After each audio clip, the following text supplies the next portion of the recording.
to you from the Radio for One studios in Franklin, Michigan. Welcome to the Detroit Cast. Big fan. Big fan. A show not just free of charge, but free of FCC regulations. Thank you for your support of the Detroit Cast. Oh, there it is. And without further delay, it's showtime. Please welcome the Detroit Cast. Here are your hosts, Mike and Jay.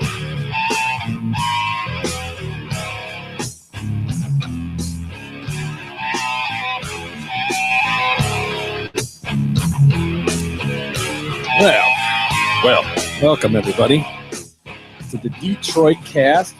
Mike and Jay. Big E is here, unfortunately. How are you, my friend? I'm well on this sunny morning. Yeah. Happy to be here.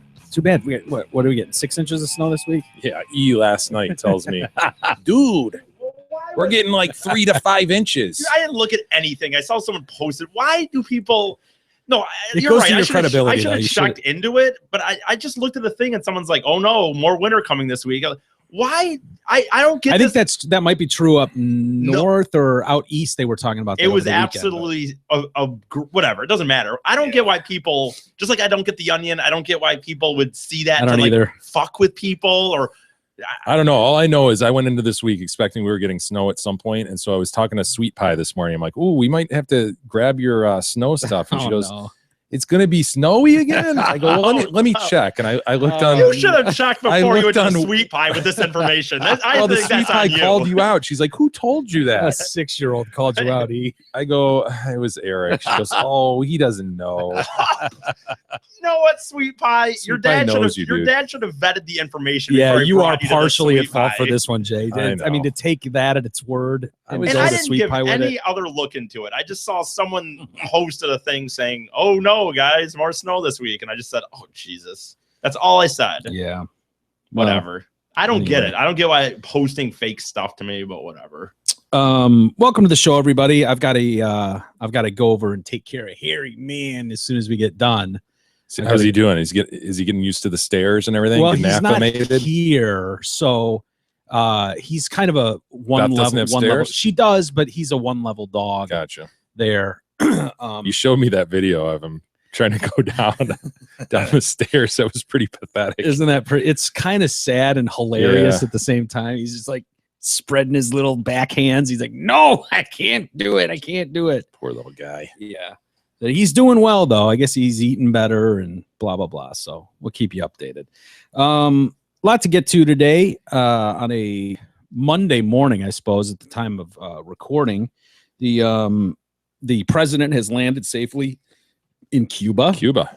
Yes. He's off and running over there. Does anyone care about this story? It Oh, seems boy. like it's dominating the news cycle, which I guess it's nice not to have Trump front and center on everything. the bunch of businesses that are running over there to take advantage of the new market are Yeah. loving this story. The hotels, wasn't Hotels, Google is, gonna head up the Wi-Fi and all that shit over Yeah. there. They're all like, "Hey, new market right there, right Dude. south of us." there? It makes sense, Yeah. right? You've got this. It's basically like Bring a third world country to first world. yeah. You've got a situation where it's been untouched since the 50s. Yeah. And so think of everything that's happened over here since the 1950s, and then they all want a piece of that. You can't blame them for that, I guess. But do we really want to Americanize Cuba overnight? Have we talked about all the cars they have over there, like the Little classic bit. cars? Little bit. Yeah, that's a cool aspect of that. Everybody like kept their 50s cars really in pristine order because it's shit, man. Yeah, they had no access to, the trade stuff. Right. They didn't have access to. So the cars they had from the 50s are what they're stuck with. So it's just like, keep these cars running, work on the engines and Yeah. keep them going. And so you've got these beautiful, like 1957 57 Chevy rolling down the road. everywhere. It's a good story. And then wild. I guess the hope is that it brings better treatment of the Cubans Yeah. by the government. So Which is the big problem that people have with him going over there is, I think they say that Cubans as an average, most of them work for the government. Everybody works for the government and they make about $20 a month. Oh, Yeah. And trying to eke out a living on $20 a month is kind of hard to do. So well, maybe we get some more MLB baseball free agents out of this as well. that's a good point. They grow them big and strong there. They sure do. So the president and his wife, they landed there. The daughters are there. Kadog is, I don't know if he's meeting the president there, but he's going over there on Thursday. Wow, how nice timing for Part of the envoy. Right. Yeah. Getting there a little later than the president, but yeah, he's doing cleanup work after the president's there. Sounds all in all like a pretty boring trip. It's kind of funny though that Castro didn't meet him at the airport. wow, That's the big. He's like Well, not dead Fidel. now. I mean Raul okay, Castro, gotcha. his brother, who's kind of the one that's made this possible. Fidel's like, fuck him, fuck America. That's kind of been his attitude all along. But yeah, to have the Raul Castro not even meet him at the airport seems a little odd. Seems like that'd be a big deal over there. The tarmac and all that. He walks Mhm. down, he shakes the hand. I wonder how people will feel about it. I mean, this is like going into almost like North Korea. Like these people apparently have been taught their whole lives about evil America and evil Americans, and all of a sudden, hey, welcome. And I think there's been more of a line of contact than North Korea. that's special. true. That's true. And there's a lot of Cuban Americans who have family there and all that. So it's Yeah. not as closed off, but I Yeah. see your point. Yeah, and that's fair because the other way they get a lot of their income there is from people that have moved here, mostly in the Miami area, that are sending money. I don't know if you Back heard, over but there. Rubio's dad was actually a Cuban immigrant. Yeah, Did you hear I've that? heard that. Yeah, bartender, I think he Wow. started out as. Well, yeah, I think I've heard that too. Yeah, Crazy. little known story. Yeah, little known. Is that true? Barely talked about. Have you vetted this information yet? Obama's the first sitting president in 90 years to go over there. Wow. That seems crazy when you think about how close It is incredibly close. Well, how long is the boat ride from? I mean, if you got it yourself Dude, with a they throw cigarette together freaking rafts. They throw together dinghies. inner tubes and float over to Florida, man. Yeah. What is it? 90 miles or something? I have Thought? not seen that or heard that, but it makes sense. The president's trip, he's taking a tour of Old Havana. He's, as part of the cultural outreach, they will stop by the Havana Cathedral to see Cardinal Jamie Ortega. I guess he was kind of a big part in making this all happen too. So they're going to go see him. They'll also greet staff at the recently reopened embassy, U.S. Embassy to Cuba. He'll have the president will honor Jose Marti, a hero in the Cuban revolt against Spain, by laying a wreath at his memorial, which is always good. Go lay a wreath. And then he'll give a speech. He'll have at Havana's National Theater, and then the whole family is going to go to the Tampa Bay Rays and baseball game against the Cuban national team. Oh yeah, okay, that's cool. I don't like what I'd want to do. I'd go to the ball game. Sure, that Mhm. sounds like fun. Have some Cuban cigars. But the other stuff, sounds like boring stuff. You It know, does the whole wreath the thing. whole wreath laying thing, going to visit a cardinal, speech. speech. Ah. Yeah, it's all work, man. What about the beach time? Yeah, Any where's beach time in where's this? Beach time. Got beautiful beaches over there. They say he will not shy away from his bully pulpit to address human rights issues. And blah blah blah. Lastly, the visit follows an agreement between the countries more than a year ago to normalizing relations. Cuban government says that they cannot. That can't happen until the embargo banning trade and tourism is lifted on the country. So there's still kind of a standoff, and it's going to take time to do this. But We won't treat our people right unless you lift the trade embargo. yeah, tell us when we can start shipping cigars over to you, and then we'll talk Yeah. about feeding our people. Anyway, so get ready to be dominated with that story for the next 3 days as he's hanging out over there.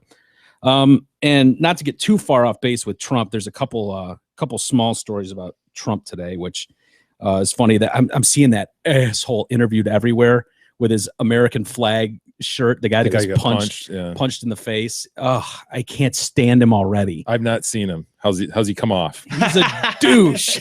He's a douche. He's still wearing his dumb shirt. And, it comes back. It's like, dude, this is so about you getting FaceTime, being the guy that drew this out, and it goes back to, again, public events. These are private events paid for by the campaign, same as Hillary's and Bernie's and all that shit. And not fully grasping the concept of, dude, everyone agrees you should be able to protest and you should do that unharmed, but you can't be shocked when you get punched in the face by going into an event and starting shit with people. Like, dude, honestly, I'm not being a smartass. How long would it take if I just sat here going like this right in your face, waving a middle finger before you'd go, fuck off, and you'd punch me in the face? I think it's just human reaction to like, dude, That's their whole game, though. They want to get the media. The story is now, oh, more violence at the Trump rally. But then the spin immediately is, oh, this is what you get at a Trump thing. I mean, it's Exactly. just the violence. I mean, Right. the violence. It's like, dude, Served its purpose. you can't drive like an asshole all over the road and then be utterly shocked when people are flipping you off. Yeah. Or They're rabble rousing to get that reaction so that's the story. yeah, I don't know. I don't know why that's not equally reported. Like, okay, yeah, we understand violence, of course, at no time. We said the same thing with the Klan stuff. Like, no, you should be able to protest, but dude, if you're gonna back up into a rally of people who are against the Confederate flag, and you're just gonna hop out of your car in the middle of it and start, what do you expect is gonna happen? It shouldn't, but it's going to. Yeah. You're gonna get punched in the face. You're gonna get stabbed with a flag with an eagle at the point of Oh, it. that's right. Remember all that shit? The eagle. Doesn't make it right. I'm not condoning violence by any measure, not at all. But it shouldn't. Stupid. The other Trump stuff is that Scott Baio has come out and endorsed Donald Trump. Well, I need to rethink my position. Does that Scott matter to Baio. anyone? Charles in charge. Charles- Chachi. Chuck himself. Yes, Chachi. Yeah. Chach. Yep. Charles in charge. I love Charles in Charge. I don't know why, but I kind of dug that show. I did too, man. Did you? Yeah. It was strangely addicting. What a Charles in charge charge. The of me. days and the nights. so what was the deal? He was just a babysitter, right? Yeah. And he was It's like a nanny. and he was like an ex something player, or was he? There wasn't I there. think you're mixing up Okay. Tony was the Danza. boss. Oh, Yeah. there we go. Yeah, you're right. I'm mixing that up. I think Okay. you're getting Sam Malone and Sorry. Tony Danza. Tony and Danza. Scott Baio. 1980s sitcom. Sorry. yes, No, but what was the with a deal? hint then? of Why Mr. was- Belvedere. Sorry, yeah. Why I was think he? it was a rich family, and he was like their nanny. And And it then he was just like had a young boy to a older teenage daughter. Gotcha. There was remember. Nicole Eggert. There were two girls and a Nicole boy. Eggert, you're right. Yeah, who went on to Baywatch, right? Yes. That was her thing. Anyway, he's come out in support. He was on, and I'm not familiar with this show. You will be, Jay. Fox News, Justice with Janine. I Show? think I can picture her. Yeah. Is that one of their Judge. weekend shows? Not sure. I can picture. He said that he wants Trump to win because he's plain talking and an outsider to the government system, and because he's had enough of the GOP. It's very simple, because when he speaks, I understand him. He speaks like I speak. He communicates with people very well. I want him to go into Washington and blow it up. Well, we were all waiting for the Baio endorsement. Now we have it. I'm fed up. I'm done with them. I'm done with the Republicans. They lied and conned and BS'd me for a very long time now. I don't even consider myself a Republican anymore. I'm a conservative independent. He also praised Trump's aggressive attitude. He's the only thing that can stop Hillary Clinton. Listen, they're going to attack whomever the Republican nominee is, and we need someone to relentlessly attack Hillary, and that's the only way we're going to win. Because this getting above the fray and not getting in the dirt, and we're better than that, it doesn't work anymore. I try to be a classy guy and a good guy to win elections nowadays. The Democrats, the liberals, they attack viciously. And then they list off some other some A-listers that have supported Donald Trump Right. of late. The likes of not just Scott Baio, but John Rocker. Oh, wow. You need him in him in your corner. I'm gonna rock. Yeah. John Rocker, the Braves pitcher. Made racist comments or something About the in a subway? Sports, yeah, in a Yes. Sports Illustrated article, right? Yes. Oh my God. Tila Tequila. Oh, Lou Ferrigno. What a These are deep thinkers. Lou Ferrigno, Mike Tyson, and Hulk Hogan. The only one in that to me Oh. isn't horrible is Lou Ferrigno. The others are That's even pretty no, horrible. yeah, I'm not. But the others Don't are sell just them too short. terrible, though. Scott Tila Baio. Tequila. I haven't heard her name, and I don't This- know how long. If I was in charge of this campaign, I would go, yeah, let's not go public with these endorsements. Like, until you get Leo DiCaprio Right. or, throw in a Johnny Depp for good measure, whatever. But when you're talking about Tila Tequila and Hulk Hogan, it makes me not want to vote for you. I know. It right? makes someone like me go, oh man, I can't be supporting the cannot be same guy as siding. Lou Ferrigno and Hulk Hogan and John Rocker. Well, maybe this is a leak by the Stop Trump campaign here. That's a good Yeah. point.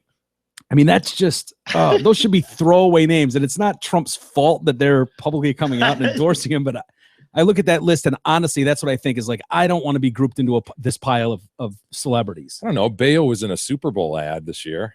Baio's probably the least offensive on the list. Like Scott Baio, I don't, does his thing. He's got a huge hog, apparently. Yeah, that's true. You're right. What was his? He had a another show. Didn't he have a reality show? Yeah, totally. I don't remember. I'd have to look it up, but I don't remember it. But he did.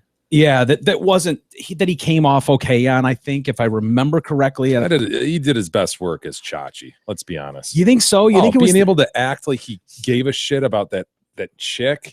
Oh, Joni. Oh, she was so gross. What a gross mismatch. was Joni? How did they come up with that pairing? As if Because they cast Joni when she was just a little kid on that show, and she was probably a cute enough, precocious enough little girl. Yeah. Then she grew up just to be like, duh, yeah.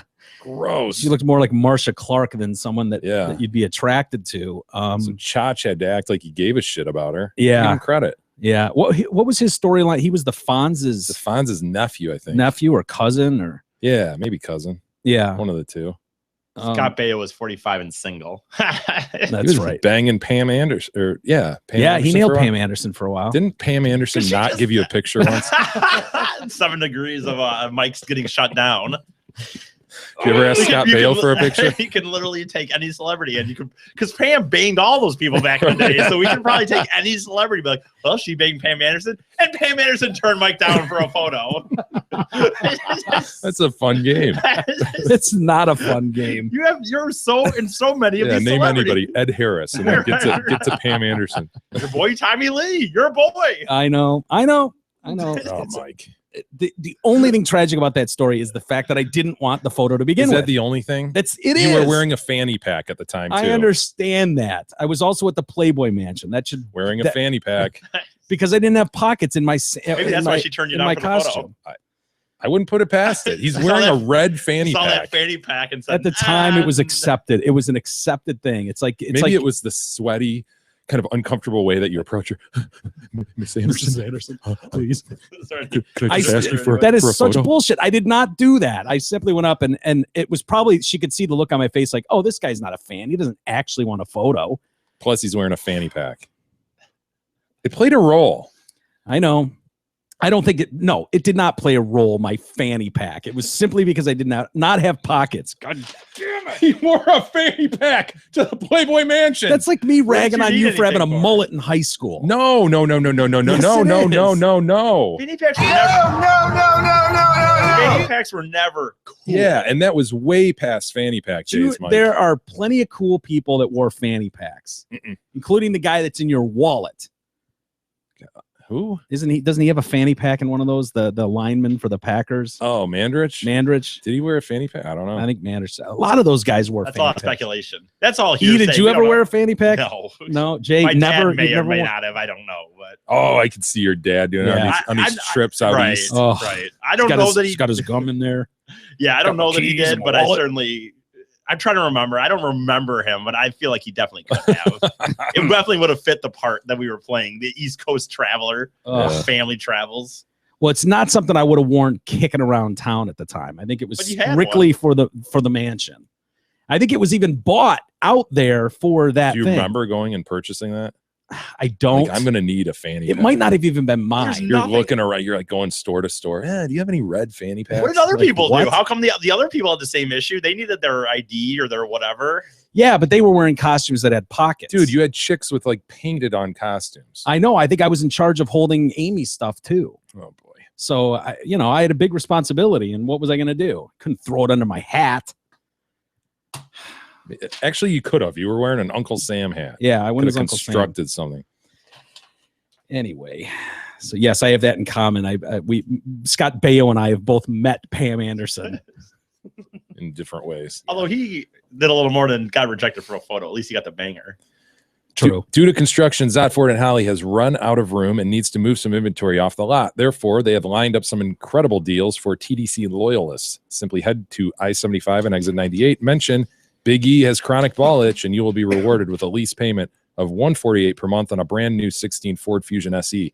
Also, if you bring in a bottle of Gold Bond for Big E's nuts, you will receive a free autographed TDC T-shirt. I want to be Biggie's there so nuts. bad when somebody brings a thing up. Please, somebody, if you buy, even if you don't have to ask, even if you're not, just please bring one in if you're going to buy a car. I really would love to be there for that. Some Gold Bond. Yeah. Will you use it? if someone goes and buys a car and brings it in, I will promise that I will use it once and see how I use feel. it for a couple weeks. And see how I'll use it for a week. If someone Because does he it. does have chronic ball itch. He does. Ugh. And scarring. We've seen some cringeworthy moments throughout the campaign season. Oh my darling. Oh Oh. my darling. Oh my darling. Heidi Tyne. There was that one. Trying to think of some of the other ones. The barking The barking. from Oh, Hillary. very, very cringeworthy. Just whenever Hillary talks. Yes. What are some of the other ones we've seen that have been really cringeworthy? I should have thought of this before I started this, but Or We- should have asked me. or should have asked you before I started this because it just You came should have to just my gone in mind. blind on this. Yeah, I did go in blind. My Declaring there's apologies. been many, many cringeworthy events, and There I'm have- unable to name one. Well, they're all cringeworthy in their own right. Right. Oh, every that's what I every comment- time I see Ted Cruz talk, yeah. the way How about he the spittle speaks- on his lip where that thing fell out of his mouth in Detroit? Yes, that looked like a Cringeworthy? vampire fang. Every time he speaks, and all you people out there that support Rubio, I welcome you with open arms. Like that shit is so cringe and douche worthy. Breathe, Donald. Breathe, Donald. Count to 10, Donald. Well, when these guys are done doing yoga, Yeah. I'd like to get back to policy, said Rubio. All those moments. There's another one that's surfacing now out of Mar-a-Lago as Ben Carson and Donald Trump were awkwardly put in this position with this guy. I guess this dude, his name's Bo Davidson, and he's like the lounge singer at Mar-a-Lago. Oh, no. And so And that's Trump's resort in Florida. right. So he brings them on stage to do a rendition of the Benny King classic. I almost said the Ted Cruz one. But he changed the lyrics to Stand By Me to Donald, stand with us. Oh, boy. Dude, it's brutal. But you've got these guys that are stuck standing on stage with him. And so they're kind of awkwardly like trying to like dance along. And it's just, They're Here. dancing, Trump and Carson. well, they're many feet apart on either side of Bo. Gotcha. Go I'm ahead. taking a little liberty with the lyrics for Mr. Trump, all right? Here we go. And you'll know it when we get in. When the night has come, yeah, and the land is I dark, mean, how can he not just kind of sway? and right the here? moon Yeah. is the only light we'll see. Oh, I won't be afraid. Look at Ben. No, Ben's considering clapping. won't He doesn't know what to do. just as long You can as prepare you for stand foreign policy by questions. me. Come Can't on. prepare for Bo. So Donald, stand by me. Look at him sway. He's swaying. Stand by me. You can prepare for attacks from Ted Cruz. You can prepare for Marco Rubio insults. Can't prepare for Bo. You cannot prepare Now for if that sky friendly fire like Bo that we Davis. look upon Carson has moved into almost should clapping. He's ever kind of like half-assing it. Yeah, I think he's got a little Oh, the knee mountain. movement, maybe. Look at Donald Donald's swaying. just swaying. He's doing the upper body sway back and forth, back and forth. I won't cry. I think he tries to lip sync along, but he realizes he's lip syncing to Donald, stand by me. Just as long Watch as Donald here. you stand by me. Come on. So Donald, Here he goes. Donald, stand by me. Oh, and we'll stand by you. Come At on, one point, stand. Donald looks over at his campaign manager like, "Are you fucking Yeah. serious, man?" Come on, y'all, put Got your a hands couple together. claps. Mr. Trump, stand by me. No one's putting their hands together for Mr. Trump. There's one idiot up in the Yeah, we front got row. one above the head. Oh, that. That's even gone away now. At this point, do you think Bo Davidson realizes like he's played this in his head like all weekend? Like this is going to absolutely bring the house down. Dude, he's a lounge singer. He's been in this situation a million times. Yeah. Nobody paying attention to him. No, he's fine with this.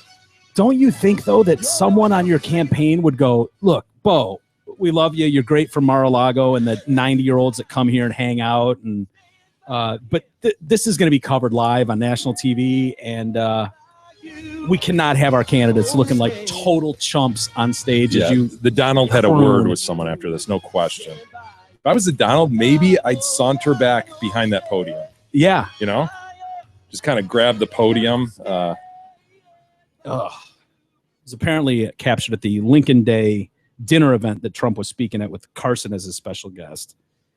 Yeah, this is one of the things you have to do when you're doing this. But I think I'd have more respect if he just went, no, we can't do this, guys. No, I don't want to look like that asshole. Yeah, that was bad. That's that was brutal. not vetted. No. Tough one. Very, very tough. Hey, got to tell you about our buddy, David Helm. This segment is brought to you by Helm Law, which is a full-service law firm built on the model of providing the best legal service to its clients throughout Michigan. It represents clients in a wide range of cases, including family law and divorce, civil litigation, estate planning, and criminal defense. So whether you are leaving your children in the car or your spouse is refusing to put out, call Helm Law, 248-679-8804, or go online at helmlawpc.com. They offer free consultations, and if you tell them you support the show, you'll get 15% off. I don't think even Helm would want to handle the case of Salah Abdeslam. Ooh. The guy in Belgium, one of the Paris attackers, right? Yeah, who was finally caught over the weekend. It seems less relevant right now to us because it happened early in the weekend. But whatever, he was captured at a safe house by Belgium special forces during this raid. I guess they had pizza delivered, which is how they caught the guy in Mexico, right? Your favorite guy. Oh, the little asshole, twerp. that little twerp, the what did they call him? They had the nickname for him. Affluenza teen. Yes, the Affluenza teen. Wasn't he busted Little out son by of a ordering bitch. pizza? It's those damn you can't order pizza from your cell phone if you're on the run. I think that's what did him in. He originally planned to blow himself up. But he pussed out. Pussy. Pussy! Oh, Pussy! It's killing him. He admitted to authorities that he was at the the Stade de France, which is the stadium of France. I believe Yes. Stade de France. Is that how you for the non-French speaking? French speaking out there? Yeah, I'll help you along with that. I think it's Stadium of France is what that means. Stade de France. But anyways, they tracked him down in Molenbeek in Brussels after 4 months on the run. That's amazing. Sounds like he was kind of sauntering around town. The dude at times. just went home. He Yeah. grew up 500 yards from where he was caught. This was just his neighborhood. That's insane. He took part in these attacks and then just went home. And his face has been plastered all over the media for 4 months.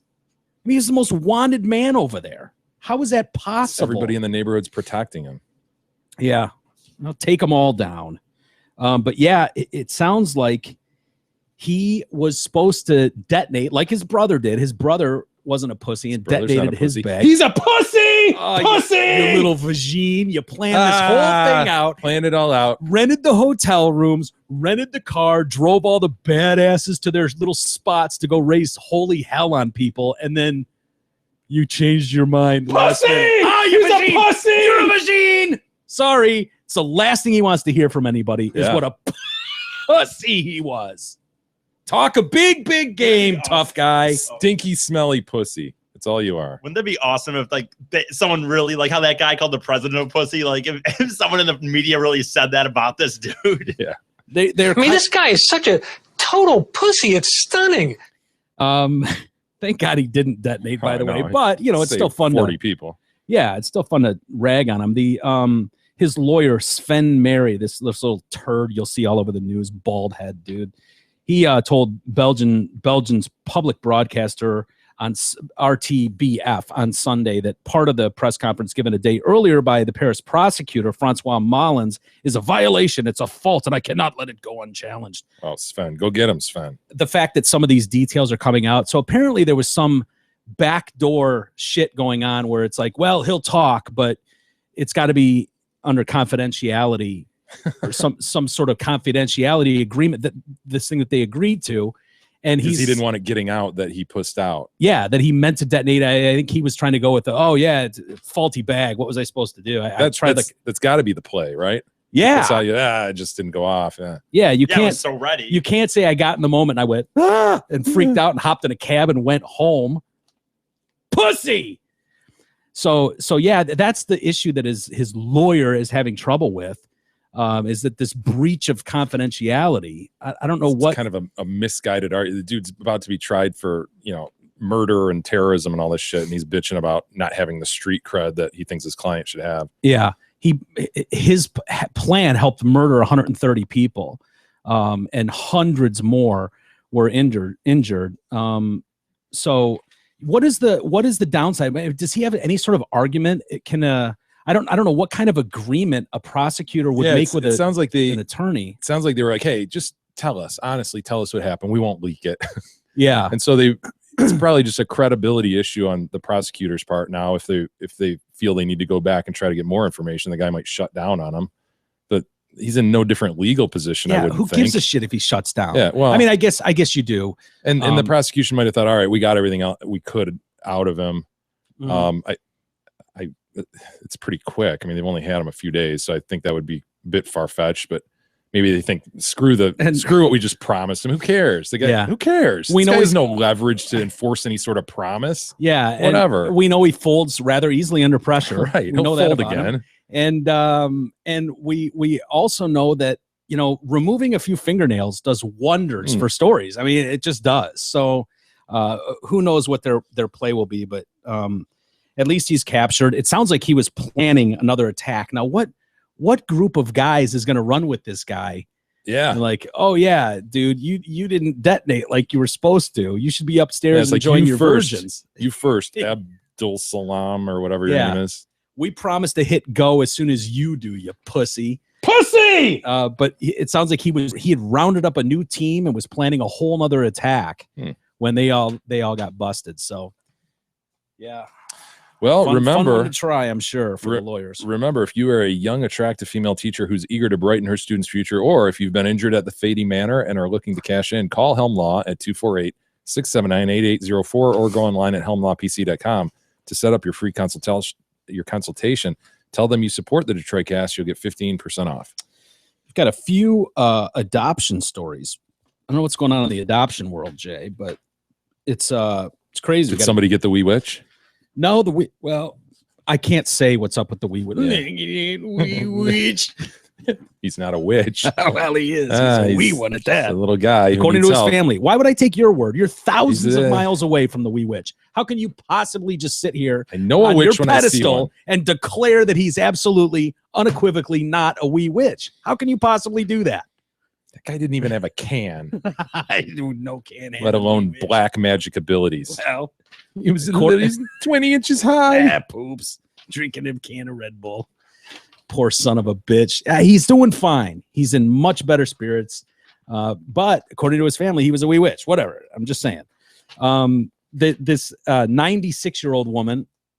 Go ahead. Oh, wait. No, go. We're not playing that game. 96-year-old woman. Mm-hmm. Go ahead. I'll give you a free one. No, I'll give you one. I don't even need to. You've got 5 seconds. Do you think the people want 5. it? Yes. 4, 3. You're not a hamburger. That's your free one. Okay.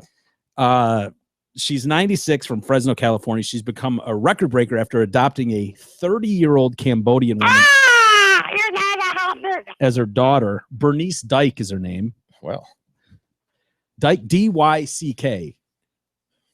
Okay. Would you go? You'd go Dyke, right? You'd go the Dyke route with that. You wouldn't go Yes. Dick. I think I'd go Dyke. They're gonna get cute and try and go. Oh, it's Dysick or something. No. You can't go D-Y-C-K. It's Dyke. Dyke. Yes, Dyke. it's Dyke. Mrs. Dyke. You're either a dick or a dyke. Yes. She adopted Chenda Chum. Ooh, me sorry. Me no speaky Chinese. She's Cambodian. In June of last year, the pair had known one another since 2003 when Chenda came to the U.S. as an international student. It might seem impossible that a 96-year-old woman would be able to adopt a 30-year-old daughter, but Yes, it would seem impossible. we lovingly call it the Immaculate Conception. The adoption has earned Bernice a place in the Guinness World Records as the world's oldest adoptive parent. I would think at 96, that would make you the oldest.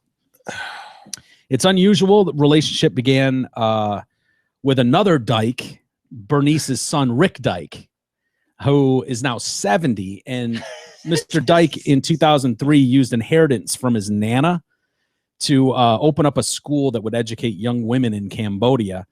While attending the opening, he found Chenda, whom he calls Meow. starting to sound a little inappropriate. Hmm. Just saying. Nice. Found her and brought her home. At the time, yeah. At the just time, saving her. she was living with her birth family in an area so poor they could only use their generator for 2 hours a day. So that's how they're getting their electricity. 2 hours a day, they're able to fire that son of a bitch up. She had a reasonable grasp of English and a dream to go somewhere else, but no idea how to achieve it. I've always wanted to be someone else, someone who was not me. I don't blame you if you're living in a shit box in Cambodia. Got nothing to lose, man. Yeah, go for it. Meow had just graduated from high school, was trying to figure out the next stage in life on a whim. I told her she should try to study in the United States. Rick chose to finance her education in the U.S. and offered to let her stay with his family while she studied. I bet he did. Wow. And when Shenda met Bernice and her husband, come on. Oh, boy. Come on. Really? You're going to tee these up like Harry Dyke? Come on. Why don't we go back to Dick? Harry Dick and Rick Dick. Either way, you can't tee these up like this. It's not fair. You can't give us a Harry Dyke and expect us to just let that sit. Right? I've never gotten along with Harry Dykes, by the way. The few Harry Dykes I've met in my time, Is that right? never seen eye to eye with them. Yeah, just being honest with you. No offense to this guy, but the bond was so immediate, they decided they should live with them, that she should live with them, soon becoming such a close member of the family that she cared for Harry Dyke Sr. And so there's a junior. If you're calling him a senior, there's more Harry Dykes out there. In the final years before he passed on in 2008, Shenda continued to live with the Dykes, returning to Cambodia once a year to visit her birth family, but the difficulties of the immigration took a toll. So I guess every time she would go home, she'd have to apply for a new visa, which is why they were like, come live with the Dykes. It's just a matter of convenience, this adoption, I guess. to make her a citizen somehow. Now, or is it just the Dykes wanting a built-in nursemaid? Like, did they just find a slave to see them Ooh. through their final years? Ooh, that's a good question. Yeah, I mean, Harry Dyke was on his way out. And all of a sudden, 90 at the time would have been, a 95-year-old or 92-year-old couldn't handle it. All of a sudden, you have a little Asian bedpan cleaner. Yeah, 30 years old, spry, desperate to be there. She's getting electricity round the clock. Sudden, everything's falling into place for this family. Getting free work. Things got real convenient for the Dykes. We might have a number for her. Hang on to that story. Maybe we can call her tomorrow. Cash in on the Dyke family. See if we can see First to the bottom of this. Yeah, or congratulate him. Either way. On being in the Guinness Book of World Records, right? And then we've got an unfortunate story about Rusty Page, 6-year-old Lexi. She's known Summer and Rusty Page. Those are the parents. And Lexi is a little 6-year-old girl. She's been with them for 5 years. Okay. Adopted. Any day now in Santa Clara, California, they're gonna fucking yank her out of that house. Oh boy. Yeah. Things aren't working out. There's a lot of abuse going on in the house, perhaps. No. None of those things is the problem. They're fighting to keep her now. Here's the deal. She's 1.5% Indian. Feather, not dot. Feather, exactly. And so that's become a problem because of the Indian Child Welfare Act, a federal law passed in the 70s aimed to protect the best interests of Native American children. She must live with Native American parents. Oh, What? Yeah. So they're getting her on a technicality. 1.5. How do you even determine that someone's 1.5? How far up the tree do you have to go Right. to find 1.5 feather in someone? Right. Some great aunt had, Oh. some distant relative who was That's like an affair almost. Someone had like an affair way down the Sucks. line. Yeah. Summer and Rusty are obviously trying to fight to keep this kid. Lexi doesn't know another home. She finally knows what mom and dad means, and they want to take her away from here. We can't stand idly by while that happens. This little girl, we are her home. This is her family, and that all can be rocked tomorrow. The Page family took the case to court, but their most recent emergency stay was lifted. They're like, nah, sorry, nothing we can do here. Hands are who tied. determines this and then brings it to light? You know what I mean? Like, who's looking back in this child's ancestry? Yeah. He goes, 1.5. Yeah, good enough for us. The Department of Children and Family Services agents were expected to take Lexi from the home at 10 a.m. on Sunday. You were going to live in a teepee. We'll be there at 10 a.m. and you're moving out. And and there were I don't want to live in a teepee. you live in a teepee now. And they get there, and there's so many protesters outside. They're like, we're gonna have to reschedule to try and get this kid out of this house at another time. All of a sudden, she's a squaw. Yes, you don't live with the Pages anymore. Buying her lunch with wampum. I don't have any more lunch wampum. Oh, this poor thing. The family is under specific orders not to tell Lexi or the other children what is happening. So they've got like 3 kids, and then they adopted God. Lexi, and they're like, they can't say anything. They're like, all of a sudden, they're just, shh, stop crying. Shh. You live in a teepee now. Shh. And this poor 6-year-old is, that's like grabbing sweet pie and just announcing when you get home, you live in a teepee now. You can't give her an advance warning. Your name's not Sweet Pie anymore. It's Tiger Lily. And she's like, huh? Imagine what Sweet Pie's reaction would be if you and Gab just announced, you're going to live in a teepee now. She'd be excited about the horseback riding. Yes. But yeah. Oh. As a grandmother, it's ripping my heart. It's ripping me apart to see Lexi. She's been a part of our family for almost 5 years, and she's not going to understand what's going on. This is going to destroy these children, said the Nana, the foster Nana. She's part of the, your new home is with the Choctaw tribe. Ah, the Choctaw. Very, very famous Choctaw tribe. Choctaw. She's decided to, the Choctaw tribe has decided to place Lexi with extended non-blood relatives in Utah. So you're living in Utah now. Dude, 1.5%. Yeah. This chick has nothing to do with that tribe. Hell no. They're not even Native Americans and will not be living on the reservation. The tribe said it wants what's best for the child. Oh, how can you possibly make a statement like that with a straight face? Yeah. Seriously. The tribe's values of faith, family, and culture are what makes our tribal identity so important to us. Therefore, we will continue to work to maintain these values and work toward the long-term best interest of this child.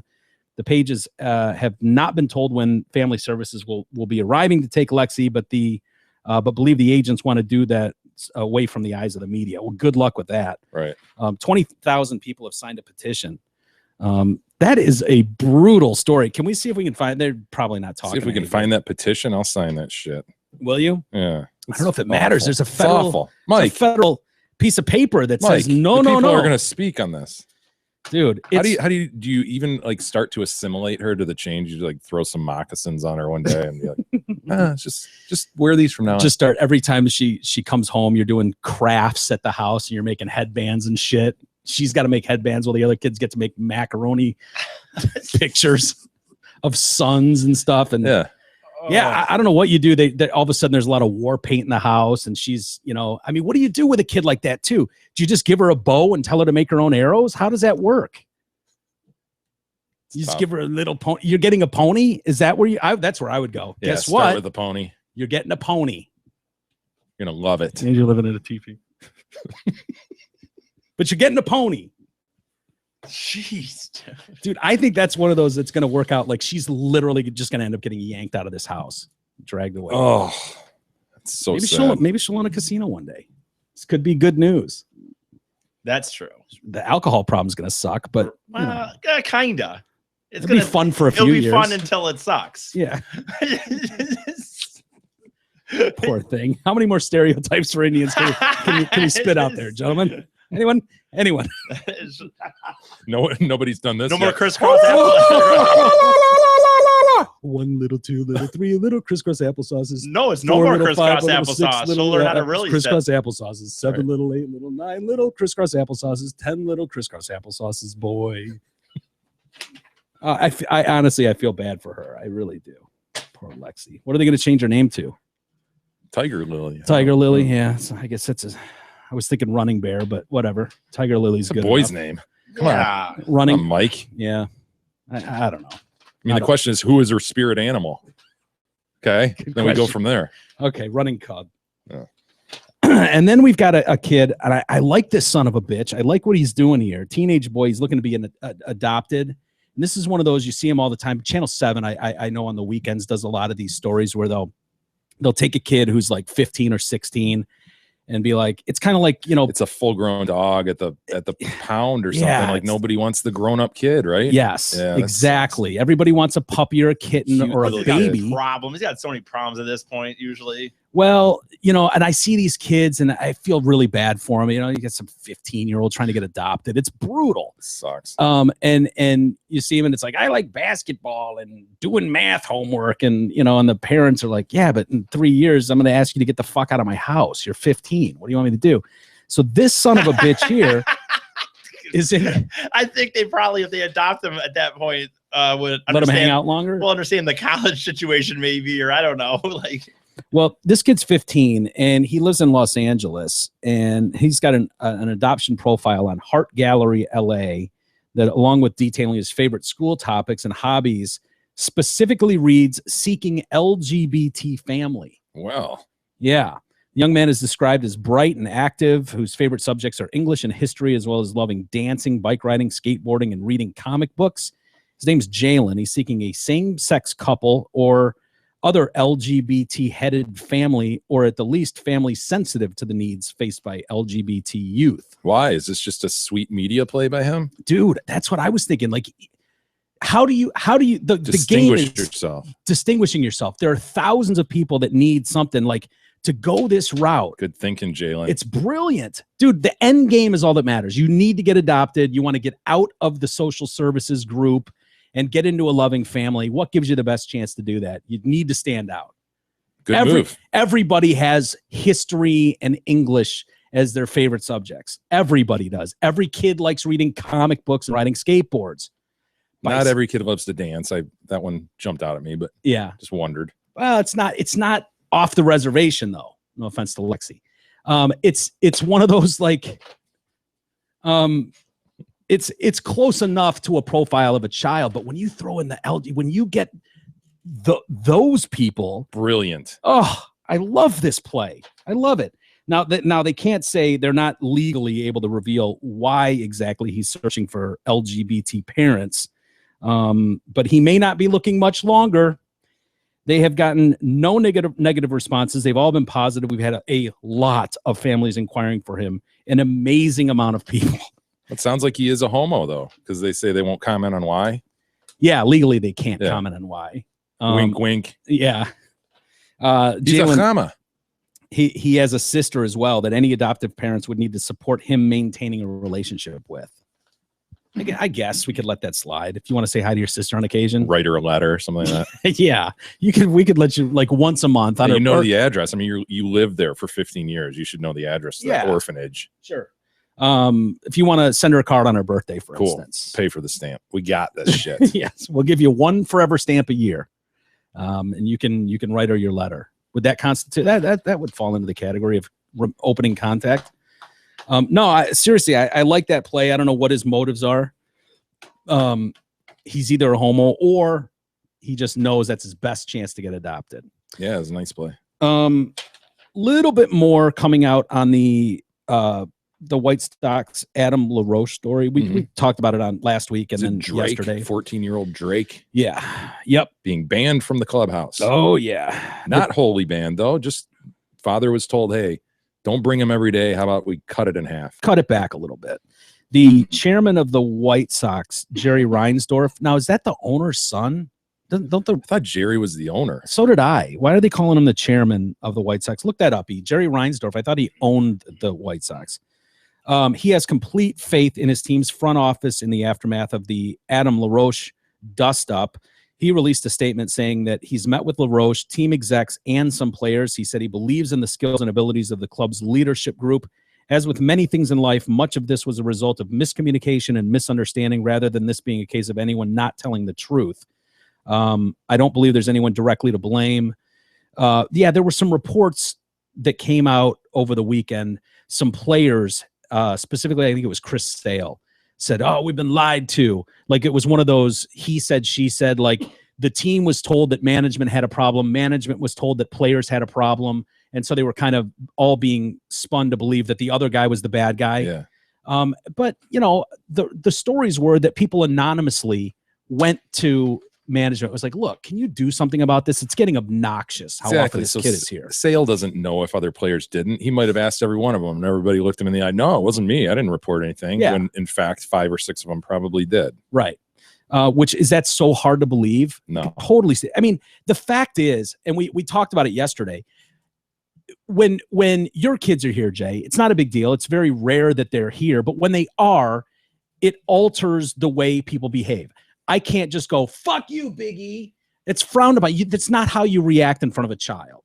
Now, we have blown that many times and acted inappropriately, but imagine being in a major league locker room, and you've got this kid trailing around all the time. Not that they need to vent all the time, but they're adults and they're men, and in a locker room, you can see where after a while you'd be like, God damn it, I want to break this fucking bed over my knee because I went 0 for 5 today, and I can't because of that fucking drink. That's how I'd be anyways. And eventually I'd go storming up to my GM's office and kick the fucking door in, and I'd read him the riot act. It's probably more likely that that's like, no, I want to talk about the 3 chicks I banged last night, but that kid keeps walking by and I feel uncomfortable. Yes. So anyway, I think Jerry Reinsdorf's comments say a lot, kind of hidden. Obviously, he doesn't want to take sides. It's in the media interests of a story like this, because there are tons of people that are like, oh my God, hashtag family first. It's like a lot of stories that just caught fire. Like, think about the issue, and think about Williams coming forward to LaRoche telling him, hey, why don't you cut back a little bit? Like, what a small little thing that must have felt like at the time. And now it's like this big media storm. Mm-hmm. And he was leaning on the fact that too, that when he signed with them, that part of his deal was, I get to bring my kid around. I had the same deal with the Washington Nationals. And that's all fine and good. I can see something like that going down. If you're trying to woo some player to come there, you need a first baseman or wherever hell he plays. And it's like, yeah, whatever, dude. Lots of guys bring their kids by. Yeah. You can see but if that gets abused, you can see where eventually that leads to, dude. Absolutely. Come on. Let's be reasonable. What's the status of Jerry Reinsdorf? I mean, it looks like he's the owner of the White Sox and the Bulls. I don't own it and also operate it. Like, he owns it, but he takes more of a position than like Ilitch, say Mr. Ilitch. Sorry, I don't want to just refer to him as Mike Ilitch. I need to call him Mr. Ilitch. Right. Mr. Ilitch sits there and owns it, but you had Dombrowski as the president of the company, whereas it sounds like Reinsdorf is maybe in a management role himself. Sounds like it. Yeah, it lists him occupation, lists as owner of the White Sox and Chicago Bulls. Okay. That's a couple nice franchises. Yeah. To own the Bulls and the Sox. Pretty similar to Mr. Ilitch's situation. Yeah. Yeah. But he had the Jordan Bulls. Yeah. It's kind of feather in his cap. No offense to Lexi, obviously. Lil Kim. Sure. Excuse me, let me rephrase that. Lil Kim Kardashian passed away. Oh no. Yeah, she's no longer with us. She was found dead by her boyfriend, Mini Kanye West. I wish I was kidding. However, I'm not. She's got dwarfism. Ooh. I don't know what happened, if they were off their leashes at the time of this unfortunate passing. I don't know. They said she was in good health. She was found unresponsive on her porch of her apartment. She got tangled in her leash. Oh, we've seen that happen before. Yeah. Yep. Seen that. I'm thinking specifically of a girl we went to school with, where it wasn't a dwarf, but she had a dog that she tied. I don't remember that. Oh, yeah. Can you tell me who it was? Yeah. I don't know if I want to see. Does it become a funny story if you tell me who it is? Because it's an awful story right now.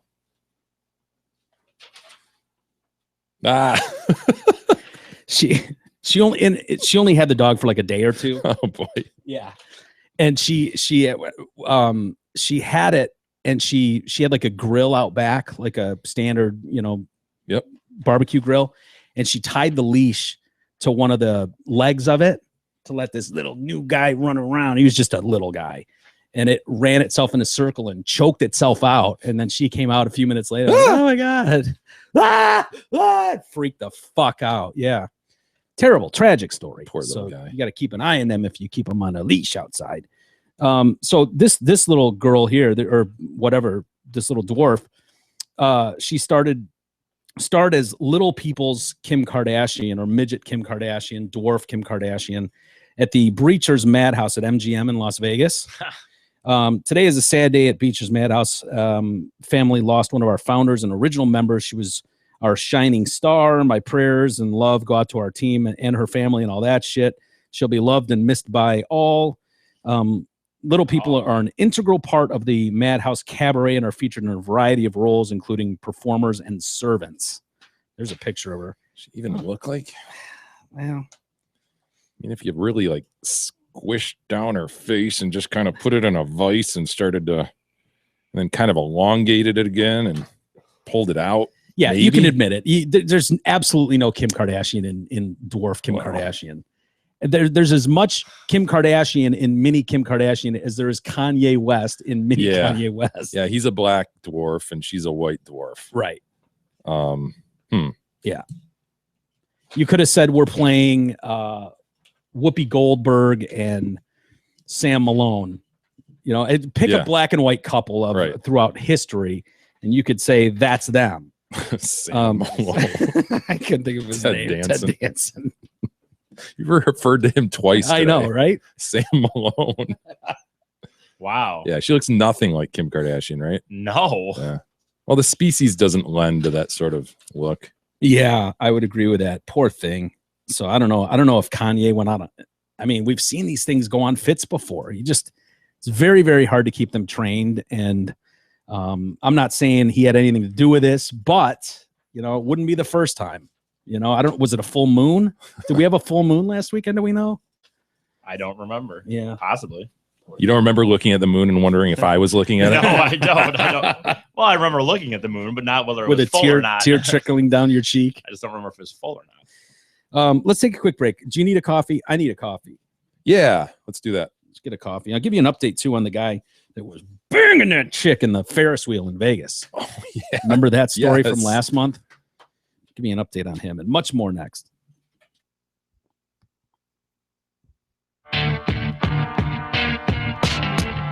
The Detroit Cast continues after this short break.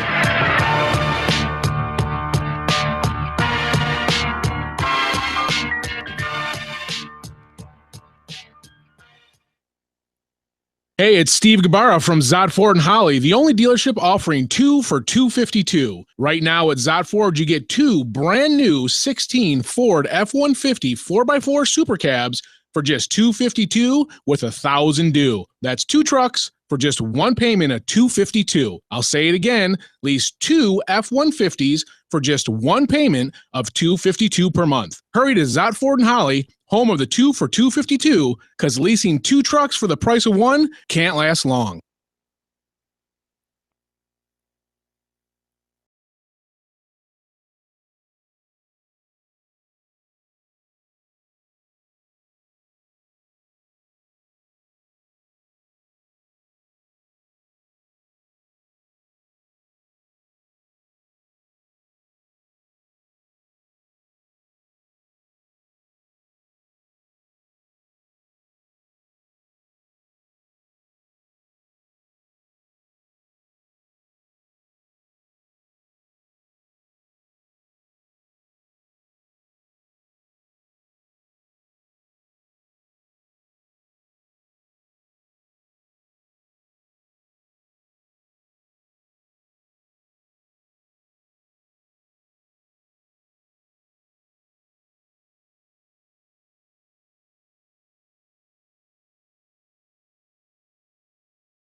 The Detroit Cast continues now, bitches. Here's Mike and Jay.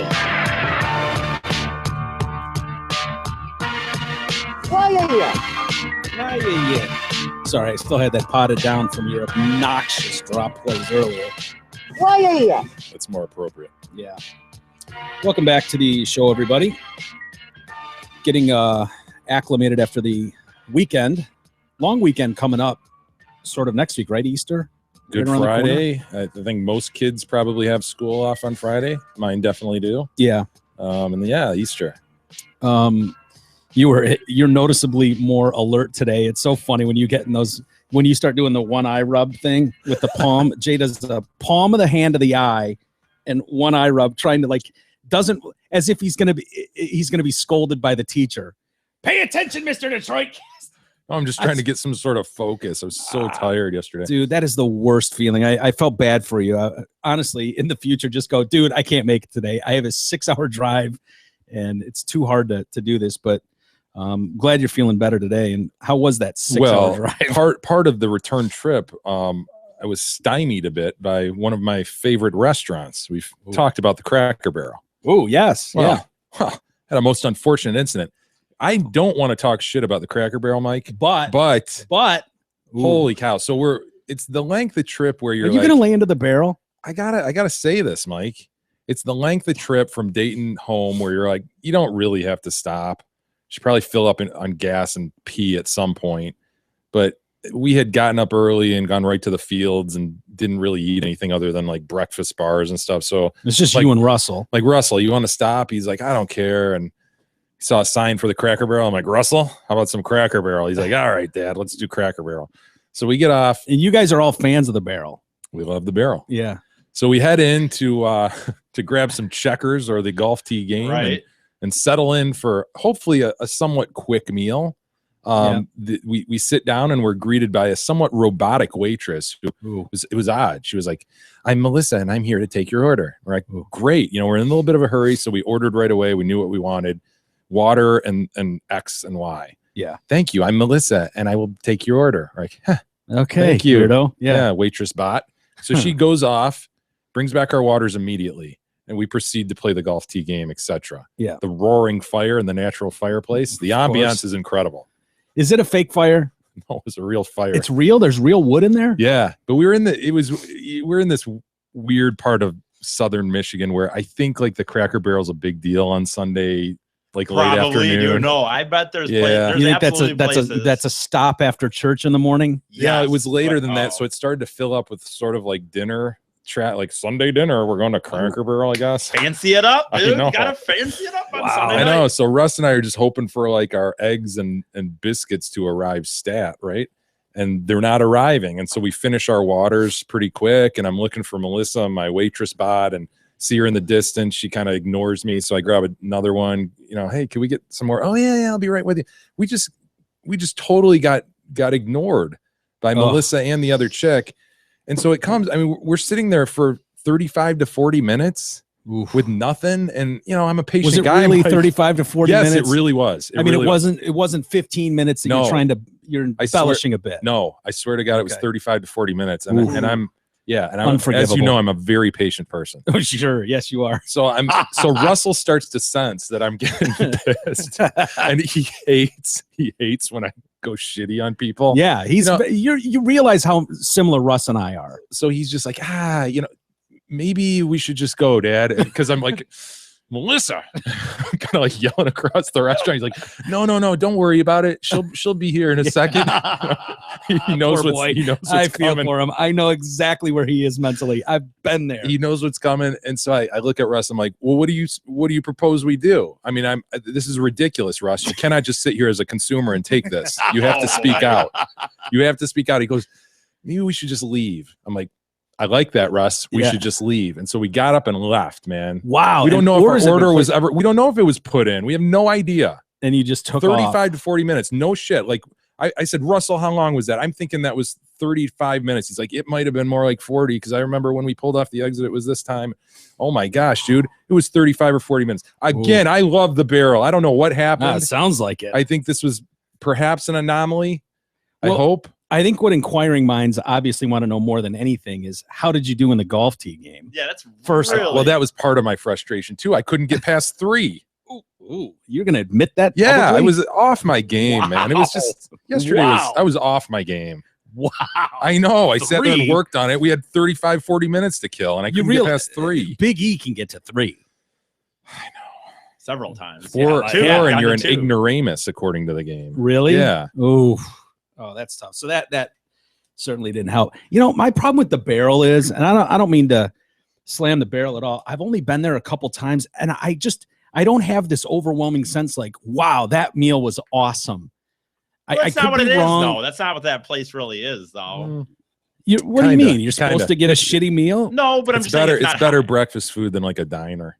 Definitely Yeah, better than an you're right. IHOP. Little known Better fact than a about me, Leo's. I'm not a fan of breakfast food. Yeah. Like when I go, it could be Love 6 in the breakfast. morning and I'll get a burger or some hero. I'm not a big fan of A hero. Yeah, because usually the only thing's open for I having mean, lunch. a gyro. A gyro, yeah. Did you just call it a hero? Hero, yeah. Gyro. Is A gyro, gyro. better? I get a gyro. God, that reminds me. That reminds me of this lady. I think I brought it up here before, but that reminds me of the lady that I had one time ordering me straight faced, ordering the Quilladillas. The Quesadillas. I'll get 2 chicken Quilladillas, and I said, Awesome. "Excuse me." And she said, "Yeah, 2." Like, okay, Quilladillas. sure. Yeah, there's nothing wrong with that. Bring those up right It's away. a for you, solid man. order, dude. Quilladillas. I like that. It's like the Chihuahua. My Chihuahua and I will have a Quilladilla. Right away, ma'am. Quilladillas, sure. But you knew what she wanted. That I was, made her point it out. it was a tough end of the drive because we're sitting there like we could have been home by now, Russ. Did you get anything else to food wise? No, so we just busted home. Why wouldn't you just do a drive through I or would have something? had to Yeah. have at that point because Neither of us wanted that shit. We wanted some Yeah, but I would breakfast. have needed it at that point. Yeah. I needed to get over here. I didn't have time to Right. dick around anymore. I already dicked around with the golf tee game for 40 minutes. Right. It's funny how the public is changing as far as fast food goes. It's going to be a quick fall for a lot of those places. I'm certain of it.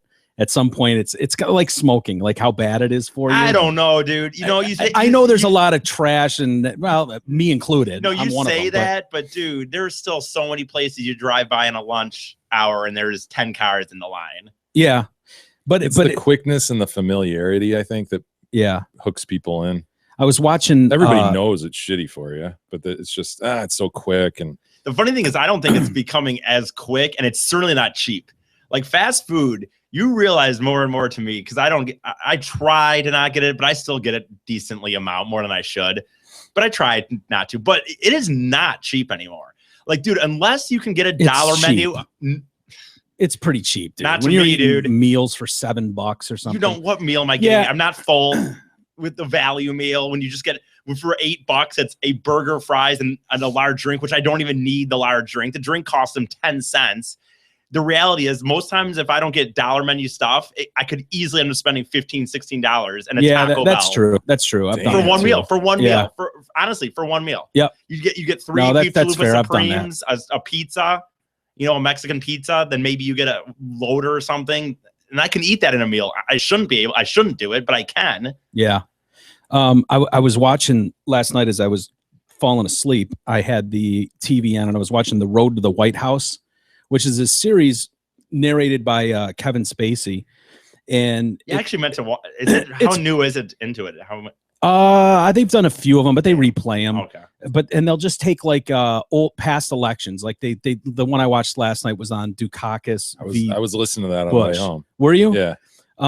What do they just run the TV broadcast? If The I could do CNN for that, serious. that would be a big difference to me. If I could do that, if I had the Sirius and you could listen to those, I would have no problem. I don't need the visual. I mean, it's cool to have it, but I could easily listen to It was those in kind the of car. cool, first off, because Joe Biden was in that race early on, and they showed him at one point, this young Joe Biden coming across the stage and waving at everybody and going up to the podium, and he's bald as fuck.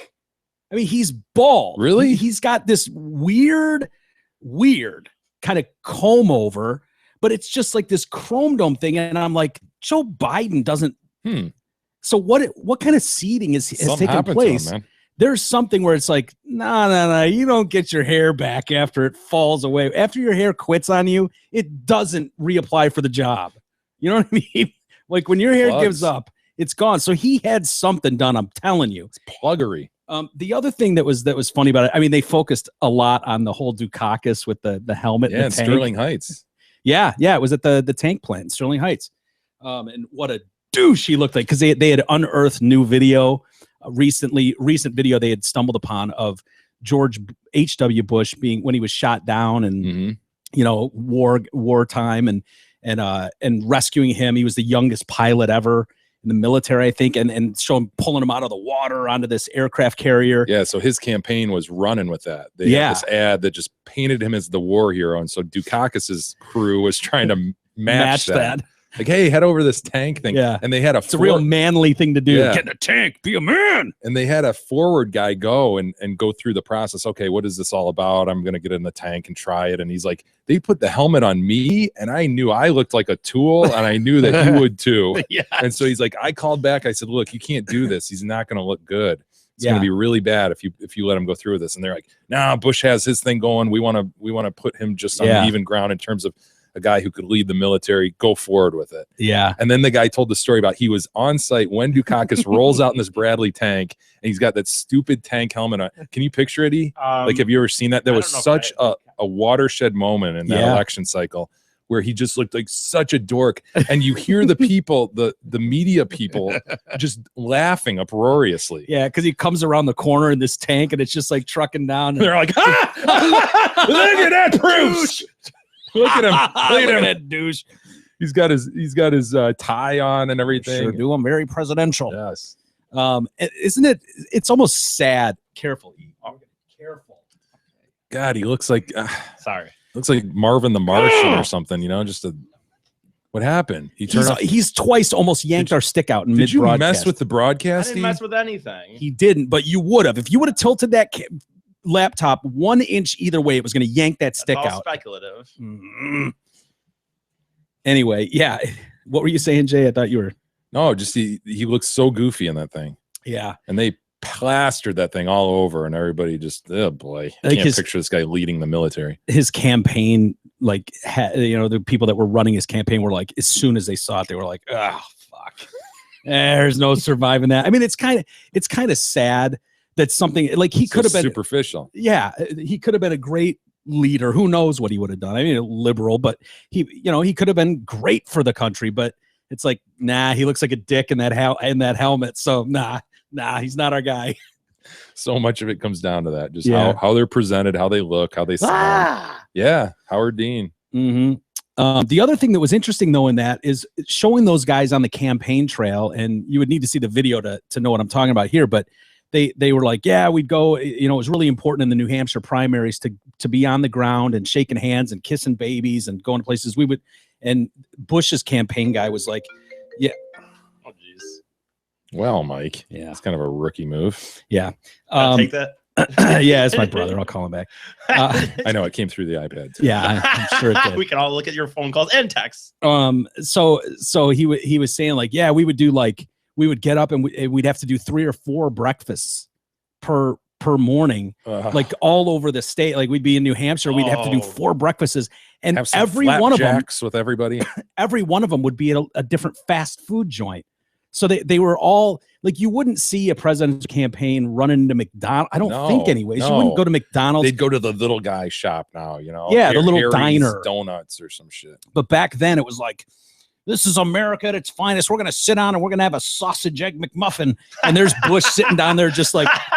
Actually, Mike, that's a sausage McMuffin with egg. Right. That's true. That is how it's exactly how it's actually. Sausage proper and vernacular. Whatever. You know what I meant. But there's Bush sitting there. It's sitting in one of those dumb little McDonald's booths. Just connecting. I'm here for you. And he munching on a sausage McMuffin. You're just like, God, he looks like such a dickhead. Sorry. No, wasn't that a big part of Clinton's thing where I'm here for you? They made fun of him a lot because he was bigger, and they made fun of him going to McDonald's. Yeah, there used to be SNL bits where he'd be going out on a jog, but then he would end up stopping at McDonald's. Who was doing that? Phil Hartman. Phil Hartman, yeah. And he'd be scrunched down on the shit. Dude, so what was funny is all the people would gather around him in the McDonald's, in the skit. People would gather around him, and he'd be like, that's an interesting point you bring up. And he'd steal like one of their McNuggets and he'd dip in it, and he'd steal fries from this guy, and he just couldn't stop eating all their food. Right. I was about to pull it up. But that's NBC. They'll really they'll bad get with that pissy shit. with us. But if you remember, he would take the fries and stuff, but he would like, see, it's like over in Afghanistan, they don't want you to have these fried. Like he tried to make points with as to why he's taking them. these food are supposed to be symbolic of whatever political thing he was pushing. But it's cool though. It's kind of interesting to see these the campaigns like behind the scenes and hear years later from people that ran some of these campaigns. Yeah, so is that on every Sunday on CNN? Yeah, I think it's every Sunday night, and then they replay them. So it's probably on demand. You can probably find it. I'm gonna try to DVR them because that's actually something I'd find interesting. Yeah, you would. Now, before we went into break, I mentioned the guy that was in Las Vegas was there. Oh no. He was there, if you remember, to get married. And ended up to a stripper. What a situation. And then ended up banging some strange chick that he just met in line for the giant Ferris wheel they have there. I've never been on that Ferris wheel, but he ended up banging some chick and he got in some trouble because tons of people could see it. They were on like the megaphone, like, knock it off up there, you two. And people are seeing his ass and his balls as he's just plowing this chick. Knock it off there, you two. And he couldn't, he was in the zone. He was focused on what he was doing. So he was ignoring them. And so he's been facing these charges still about indecent exposure and public nudity. But his fiance forgave him, if I remember right. Yes, He's gonna look past it. They were still on fiance. We all make mistakes. Of course. Philip Panzica, 27-year-old Phil. Unfortunately for him, and he lives down in Houston, Texas, and he was murdered over the weekend. Yeah. In a violent carjacking. You know what I first thought when I thought this was that maybe it would have been like that chick he nailed because the story got so big. Maybe she had, I don't know if she had a husband or a boyfriend at the time. I didn't remember if she was cheating on her person. And honestly, that's when I first said murdered. I thought that story got so big that maybe that's random violence, right? Well, yeah, but this story, I don't know. There's some weird elements to it. He was with his fiance at the time and she witnessed this. He left the Vivid strip club where his girlfriend works as a stripper around 5 a.m. So she's doing the weekend shift and gets off work probably at 2:30 in the morning. I don't know how late they're open there, but she's finished jacking guys off and rubbing her vagina all over people's faces. Exactly. Ready to go home with her get some glitter off her titties, the usual. And so at 5 a.m. he's there to pick her up, and the fiance came out of the strip club and looks for her boyfriend when the suspects, Bryant Watts and Aaron Jones, told her he's already in the back of the Kia Sorento. And Watts and Jones, who had been in the club with him, then escorted the girlfriend to the car and got into the back seat while she got into the passenger seat next to him, who's driving. When he started driving away from the club, Watts allegedly pulled out a handgun, pointed at the driver saying, "You need to come clean," before shooting him several times. That's the point where it's like, wait a minute, this doesn't sound like a normal carjacking or a random thing. Yeah, like run up and get out of the car. I'm taking your car. Yeah. No, something happened to him. There's more to this story than is being reported. The two men then got out of the car to dump his body on the side of the road. They proceeded to order his girlfriend out of the car and then took off with the SUV and her cash, which is amazing that they left her alive. Shows how dumb criminals are. A sheriff's deputy spotted the stolen Kia later that day, and the two men were apprehended after a car chase. Watts reportedly confessed to robbing and shooting Panzica, and now both suspects face capital murder charges. The fiance, they believe, is Misty Bozant. Man, a Kia car chase. That's more like a low-speed follow, don't you think? Agreed. Going 30 I guess down the interstate. The bright side of this story is he doesn't have to face those charges. He's off the hook in Vegas. I mean, so you got that. That's got to be a load off. It really does at this point for him. But doesn't that sound like? Yeah, he sounds like a ne'er-do-well, perhaps. Yeah, some nefarious activity going on. Yeah, what could that mean? Come clean. That could be cheating. You need to come clean. Like, why would you wait for the girlfriend to come out there? Why would you put on that show? Just curious. You're willing to kill a dude, but not the girl, and yeah, that's some dumb criminal shit. And steal the car and not ditch it, and yeah, hope it was worth it. Hope the drug deal gone wrong or the random slut you banged that you're upset about. Hope it was worth spending the rest of your life in jail, gentlemen. Miguel, this segment is brought to you by Mayor and Company Accountants. Paying taxes sucks. The whole process is confusing and time-consuming. Let Kyle Mayer and his firm handle your personal or business taxes. We know that Big E, he has no clue where the bean even is, but Kyle Mayer, he counts beans for a living. Call Kyle at 248-521-0016. Tell him the Detroit Cast sent you, and you'll get 10% off your year-end tax preparation fee. Got a real issue brewing in Michigan as well as other parts of the country. Oh, no. Yeah. The so-called tampon tax, tampon for the lay, is being debated in states around the country as lawmakers consider whether sales tax on tampon products places an unfair burden on women. Essentially a penalty women pay for menstruating. Yeah. It sucks. You know, you can see it's a real problem. Change.org. Fine folks at change.org. A lot of good work from them.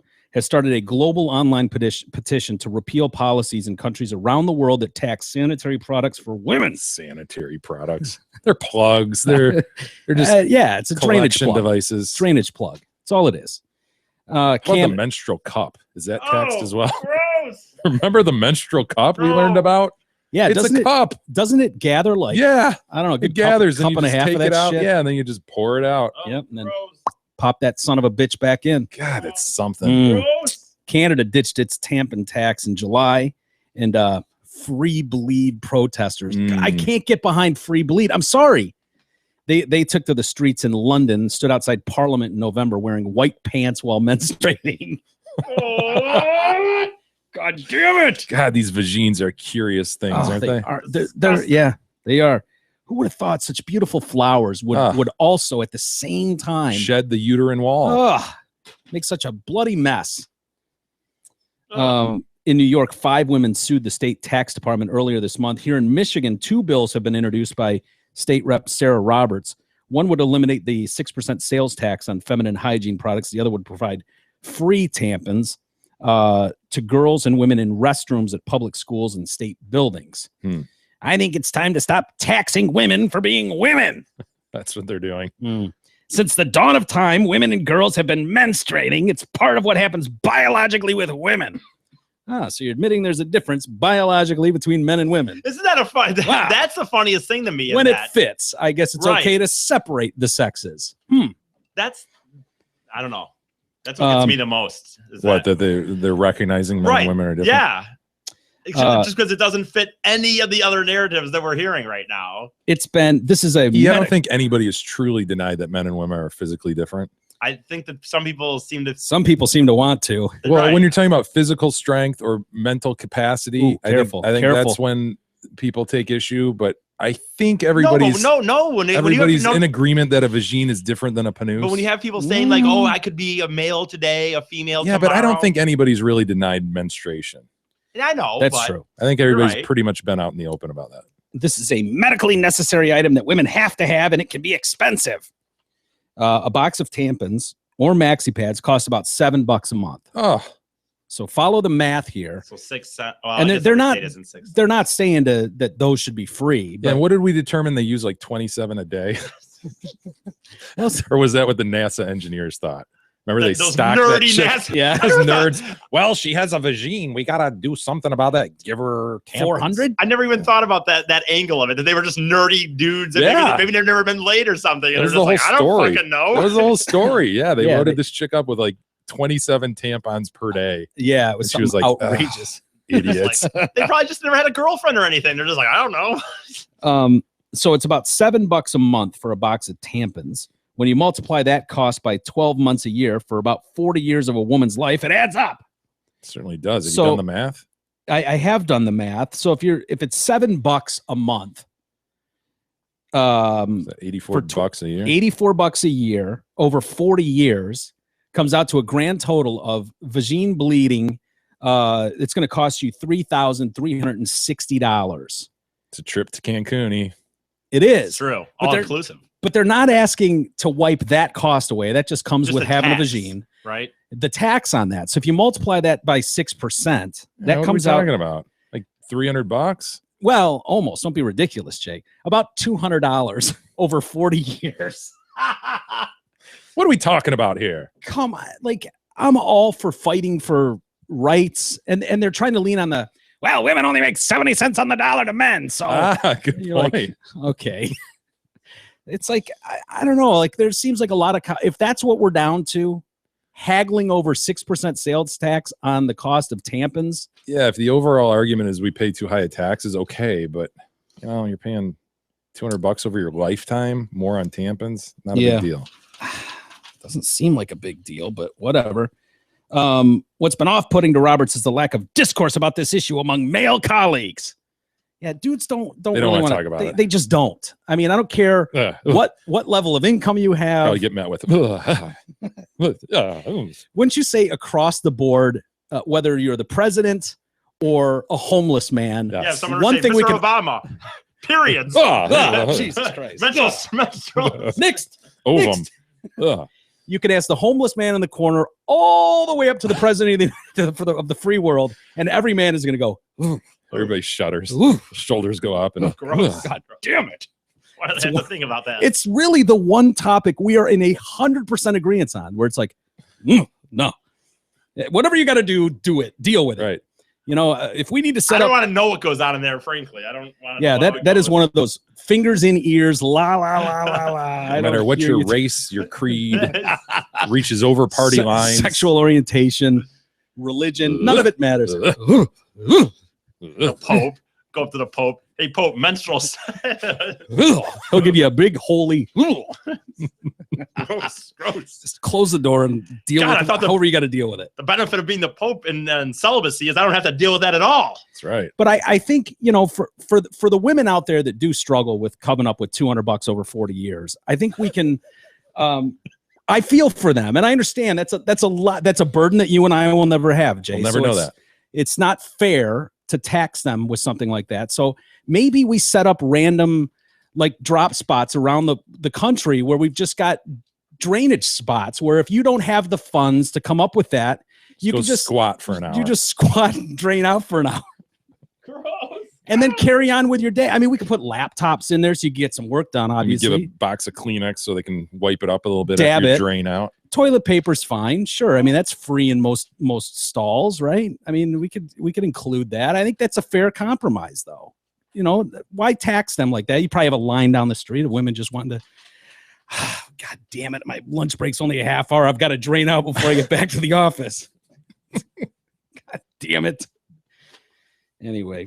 How does it even happen? Is it just a steady drain out? Or is there like, I don't want to know. is there like a moment during the day, like do you not drain as much at night, but you know, like you get going in the morning, just like having to take a shit, you know, you kind of get moving, you have your coffee and it's like, I got a shit. Is it like that where it just kind of like more comes out at Can you one feel point? it?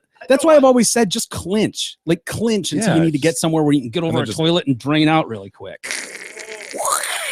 Thumb A over weird garden drain hose. out. Yeah. No, I really have no idea, and I've never wanted to ask anyone like how the process is. Is it a slow drip or is it like an open sieve? Last time this came is it like up, a faucet that opens once an hour? I manned up and I asked Gab the menstruation question. It's your did? turn. Yes, I asked her about the tampons. Like, what do you do with it and all that shit? It's your turn, man. You really want me to ask Beth? Yeah. Is it just a steady drip? No, I think that's a legitimate, fair question. I know it sounds absurd, but is it a slow drip? Is it like a leaky faucet, or is it like an open? Right. You know, are you opening the lines once a day or twice a day? I don't know. I'll ask her. How much ovum are we talking about? Yeah. So this chick's like, yeah, most guys are like, ugh, I can't even talk about the word tampon. Yeah, most guys. Why would we continue to perpetuate shame and embarrassment for young girls for something that happens that is not their fault? And this is just natural part of being a female. No one's shaming you for that. I guess people would say this conversation is rather shameful, but most guys don't even want to think about it. They don't. Yeah. Leave them alone. Is there anything comparable that guys are specifically taxed on? Probably not I was as trying to think. centrally guy, right? But more guys drive, so more guys smoke, so that tax. More guys, yeah, but they don't drink have hard liquor. Facial razors, are those different? You could, but you don't have to. You could just keep growing it, I suppose. Well, they could just stand and drain out, right? Or throw a sock up there. I don't know. I mean, use anything absorbent. You don't need a tampon. Honey, where's my tube sock? I borrowed it. Hold on. So whips out some red and blue striped tube sock that she's just worn like a jock strap all afternoon. It's like a magician's handkerchief just coming out of there. What's the next story? I think I'm good with this one. I think we stick on this one. So she ends it with saying, sometimes being a woman isn't all sunshine and roses. It isn't easy and it definitely isn't pretty. But now is the time to do the messy and uncomfortable job of making change. It's not for ourselves and for our daughters. God, that's a weird design that it just bleeds out every month. I just can't get over it. Yeah, I know. I agree. They're so great the rest of the month. And then, God, and then during that one period. Yeah, they get sick and they just start vomiting all over everything for a week. Mr. Garrison once declared, I don't trust anything that bleeds for 5 days and doesn't die. Garrison. All right, E, we'll move on for your sake. Thank God. You all right? E was physically getting ill. Just during the that talk story. of Ajin anyway freaks him out. Yeah, yeah. Dude, imagine if we just bled out our panoozle meat for I know. a week straight. It's right out of the tip of the panoose. Oh, God. What would you fashion? Would you fashion a cup over it? It'd have to be like some kind of cup, right? God did that on purpose because he knew guys would fuck around and like shoot each other with it or throw it on each other. What about a cup that like links over the head? Can you picture that? Like a little pail, like the little strap goes over the head. Wait a minute. Are you talking about like a horse bucket feed? Yes, very much. Very much. We all have dick tip buckets that just hang there. And we drain out into. Yeah. We'd have jeans made specially so they'd have room for our cups Right. to bleed out. Thank God we don't have to deal with that. We surely wouldn't be shamed by it and be like, look at this. I'm bleeding out, man. We'd rag on each other. My God, I noticed your bucket's rather big. Jeez. Be like a fart. It'd be like the fart game. Yeah. Be hilarious to guys. Yeah. Chicks just need to get over this. Yeah. It just doesn't seem, it seems like we're haggling about pennies here. Anyway.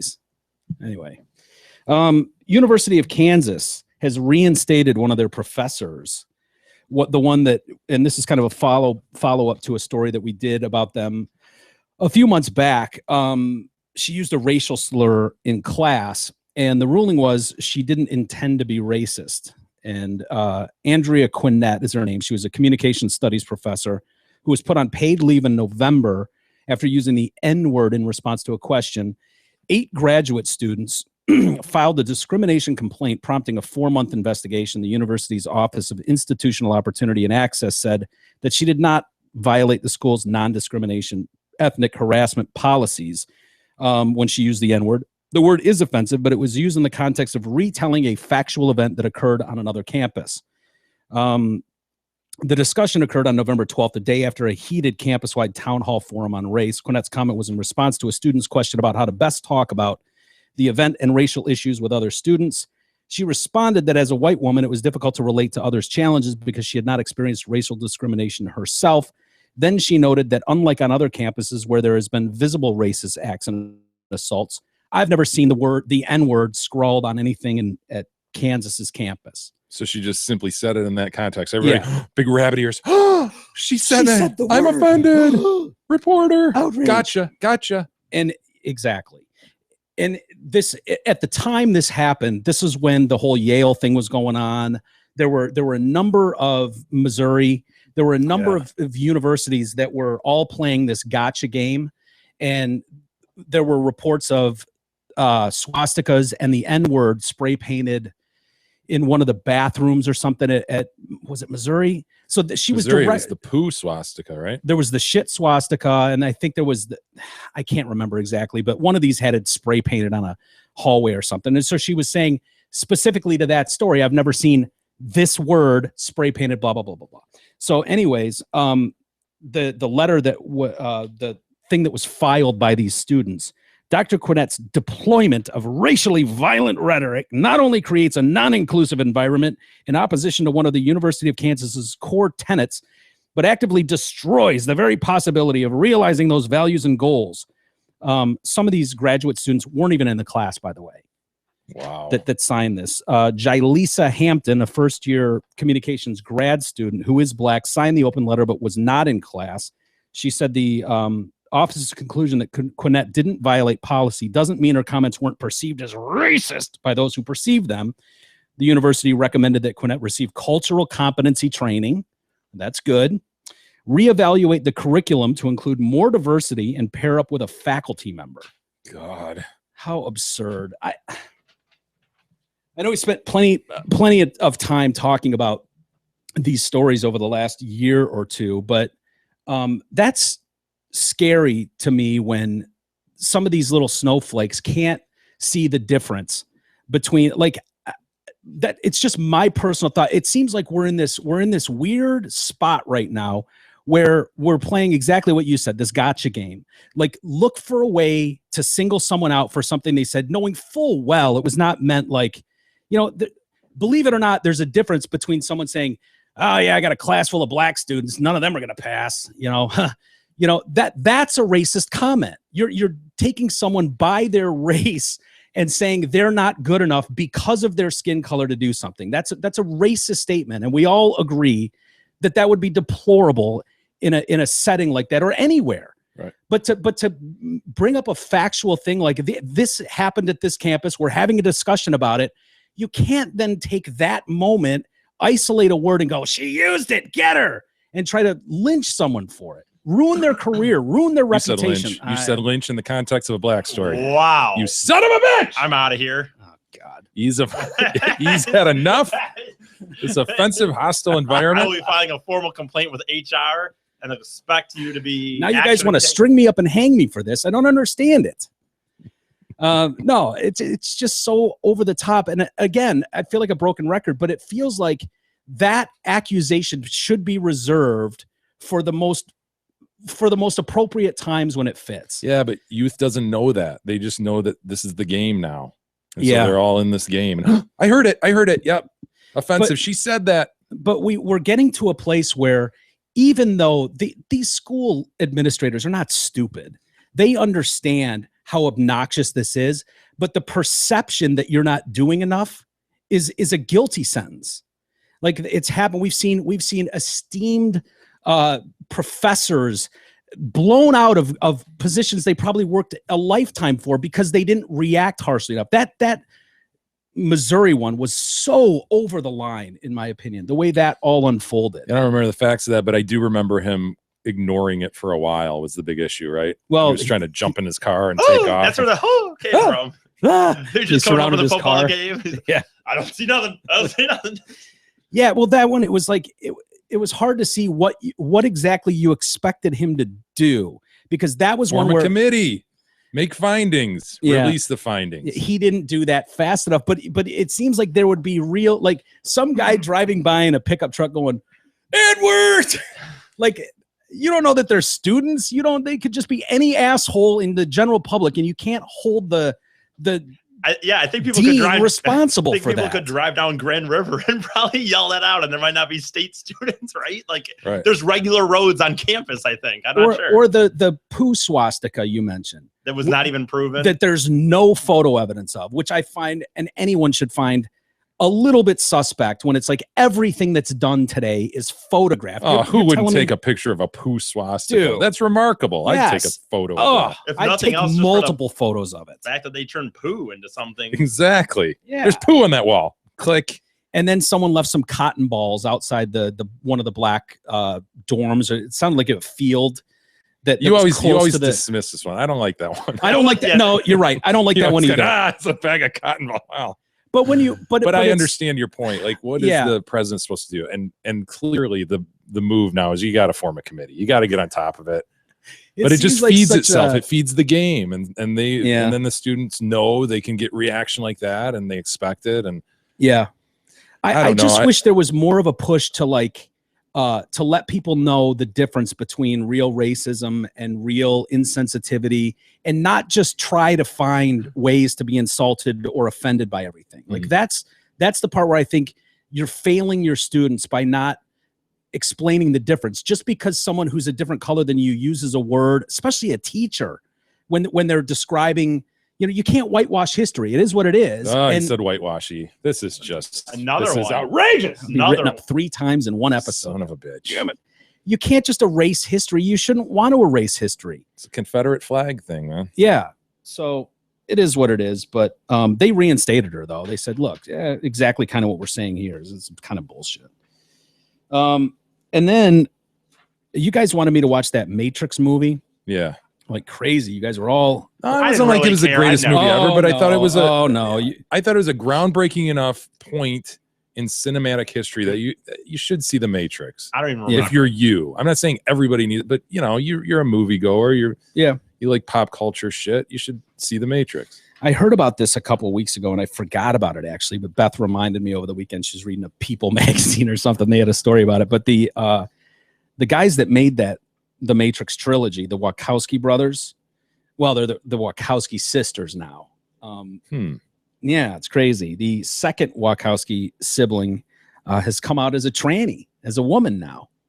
Wow, both of them are trannies. Andy is now going by the name Lily. He made the announcement a couple weeks ago. Lily's sister, Lana, came out as transgender years ago. She was at risk of being outed by the media. That's apparently what this one chick said, the new one. So she sent out a press release. Sex change shocker. Wachowski brothers now sisters. Wow. It's pretty unique. I'm not sure we've heard a story like that where siblings do this. No. Over a few years' time. That's rather amazing, actually. The news has almost come out a couple times. Each was preceded by an ominous email from my agent that reporters have been asking for statements regarding Andy's gender transition story they were about to publish. In response to this threatened public outing against my will, I had prepared a statement, but it didn't happen. The editors of these publications didn't print a story. It was salacious, blah, blah, blah. So he's going on and on explaining this, but he really takes issue with, I guess, a Daily Mail, the UK publication, showed up at his house and knocked on the door and wanted to get his side of the story, you know, sniffing around like reporters do. He proceeded to explain that he was a journalist and was most definitely not a tabloid, and that I really had to sit down with him tomorrow or the next day or the next week so I could have my picture taken and tell my story, which was so inspirational, and that I really didn't want to have someone like the National Enquirer following me around, did I? My sister Lana and I have largely avoided the press. I find talking about my art tedious and frustrating, and talking about myself a wholly mortifying experience. I knew at some point I would have to come out publicly. Living as a tranny is kind of difficult to hide. I would agree with him. After he had given me his card, I closed the door and it began to dawn on me where I had heard of the Daily Mail. It was a news organization that had played a huge part in national public outing of Lucy Meadows, who was a tranny teacher who was coming out. And people wanted to talk to her about this. They were worried, like, how are the students supposed to feel about your teacher coming out as a dude now? And like 3 months after these stories hit, Lucy committed suicide. Oh, so he blames this Lucy's death completely on the press, and especially the Daily Mail, who published stories about this. The Daily Mail has now come out and responded to these allegations, these salacious allegations, which is kind of funny listening to them. They say, we categorically deny in any way we tried to coerce Lily Wachowski into revealing her gender transition. As Ms. Wachowski herself says, we were not the first media organization to approach her. We made absolutely clear at several points in the conversation that we were only interested in reporting the story if and when she was happy for us to do so with her cooperation. Our reporter was extremely sympathetic and courteous at all times, as is obvious from our transcript of the exchange. Indeed, the conversation with our journalist ended with Ms. Wachowski agreeing to call him the following day. The previous case to which he refers to, the elementary school teacher Lucy Meadows, who planned to return to school after the winter holidays with a new identity. Come back from winter break. That's awesome. Hey, we got a sub today. Wait, no, we don't. Is that Mr. Miller? So Mr. Meadows planned to go on winter break, come back a week later as Lucy Meadows. Boy. And to a group of 10-year-olds. This is an elementary school class. And God forbid if you parents went, yeah, that's kind of weird trying to explain that to my 10-year-old. What happened to the Mr. Teacher who's now a Mrs. Teacher? How fast would you be dying to tell that story to Sweet Pie? Sweet Pie. All right, Sweet Pie. Look. Yeah, that's a tough one. The Daily Mail did not out her or hound her. The story emerged after the school wrote announcing the change to parents, some of whom contacted local media because they were worried that the kids were too young to understand this. The Daily Mail subsequently carried the personal view of a column. So he was really pissed. There was a columnist for the newspaper, not the website Daily Mail, but the Daily Mail newspaper in the UK. One of the columnists wrote an article, and he was kind of siding with the parents. He was echoing the parents' concern, like, is this something appropriate for 10-year-olds to be discussing such a heavy topic like this? In the event, it emerged at her inquest that Ms. Meadows made no mention either of the press in general or of the Daily Mail in particular in an extensive suicide note. And in a note she left, she made no mention of press intrusion, citing instead her debts and a number of bereavements, including the death of her parents, her stressful job, blah, and blah, the blah. fact that she's mentally ill, or he, whatever. Yeah. She insisted she was not depressed or mentally ill, and thanked her friends, family, and colleagues for their support, as well as messages she had received from well-wishers. We wish Lily well on her journey through, though we are surprised at how she has reacted, given the courtesy and sensitivity to which this reporter approached her. Or he, whatever. Yeah. It's interesting to think a couple chicks wrote The Matrix, though. Right. Wow. Very dude-like movie, I thought. But I mean, wow. That's the one thing I took away from that movie is, like, clearly a couple dudes wrote this movie. It's interesting to hear now a couple sisters wrote it. That's amazing. That was a really far stretch to reference The Matrix. That you should have watched that, but well, they wrote it, or they created The Matrix. Yeah, you're right. Never mind. You know, this no, is not that. That's never mind. Another difficult story to talk about is something like that. You can see where I firmly believe that people shouldn't be hounded, and if like we've got with Big E here, well, you shouldn't out him. Like that's a decision he's going to have to make. We'll wait for that final piece of the onion, which to it be will peeled. never happen. Right. So I know, and that's your Whenever stance he's right ready. now, and I understand that, and I respect that. I respect yours as well. He knows we'll still like him. I respect both yours as well. That's all we can do I've is met make it crystal married clear. People, heard about many married people with kids, many people with longtime girlfriends that have come out. Turns out they're gay. So I'll be waiting for your guys' as well. Touche. But at the same time, a guy like this has to know. So if you write the Matrix trilogy and you can't be shocked to know that people are going to be. Well, it's a remarkable enough story just to that. see two siblings do that. Yeah. Let alone that you wrote The Matrix and people might know your name and find that interesting. Yeah. And I don't know how you get that spin from the Lucy Meadows story. That seems a little odd too. I mean, if the press is to be believed with her suicide note, and I certainly don't know all the details, but yeah, it's tough, but sure complicates things, doesn't it, Mike? It sure does, Jay. It sure does. Start playing with nature and shit. Yeah, do. One might say. Where's our Ask E? I've got it, Mike. Oh, you do? Oh, I've got it right here. Do you want me to read it, or would you like to read it? Please, by all means. We have an Ask E segment, but before we do that, we have to mention Amazon. Our Amazon link on DetroitCast.com. Please use it. It's a great way to donate to the show. Just click on it and shop as you normally do through Amazon. Now, for an Ask E segment. It's been a long time between Ask E's. Question. I had an affair 20 years ago, but I've never told my husband. It was a mad infatuation and didn't last long. My husband has always said trust and honesty are the most important qualities, That's which what is why says until they hear you come out truthful and trustful, right? Like that's what everyone says until you say, by the way. Which is why he values our marriage so highly. He wants to celebrate our 25th anniversary by renewing our vows. Oh, beautiful.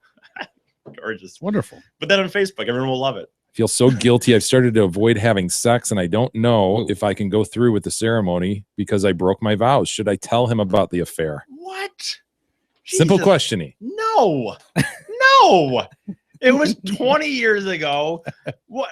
God, girls are so weird with their emotional. Like she's not having sex with him now because she's worried that 20 years ago she nailed some dude a few times. Guilt is a powerful thing, E. I know, and I agree, and I think it's better for her to be honest, not, and maybe they can clear the air. Believe it or not, I've succumbed to guilt. There's no as air well, to clear, though.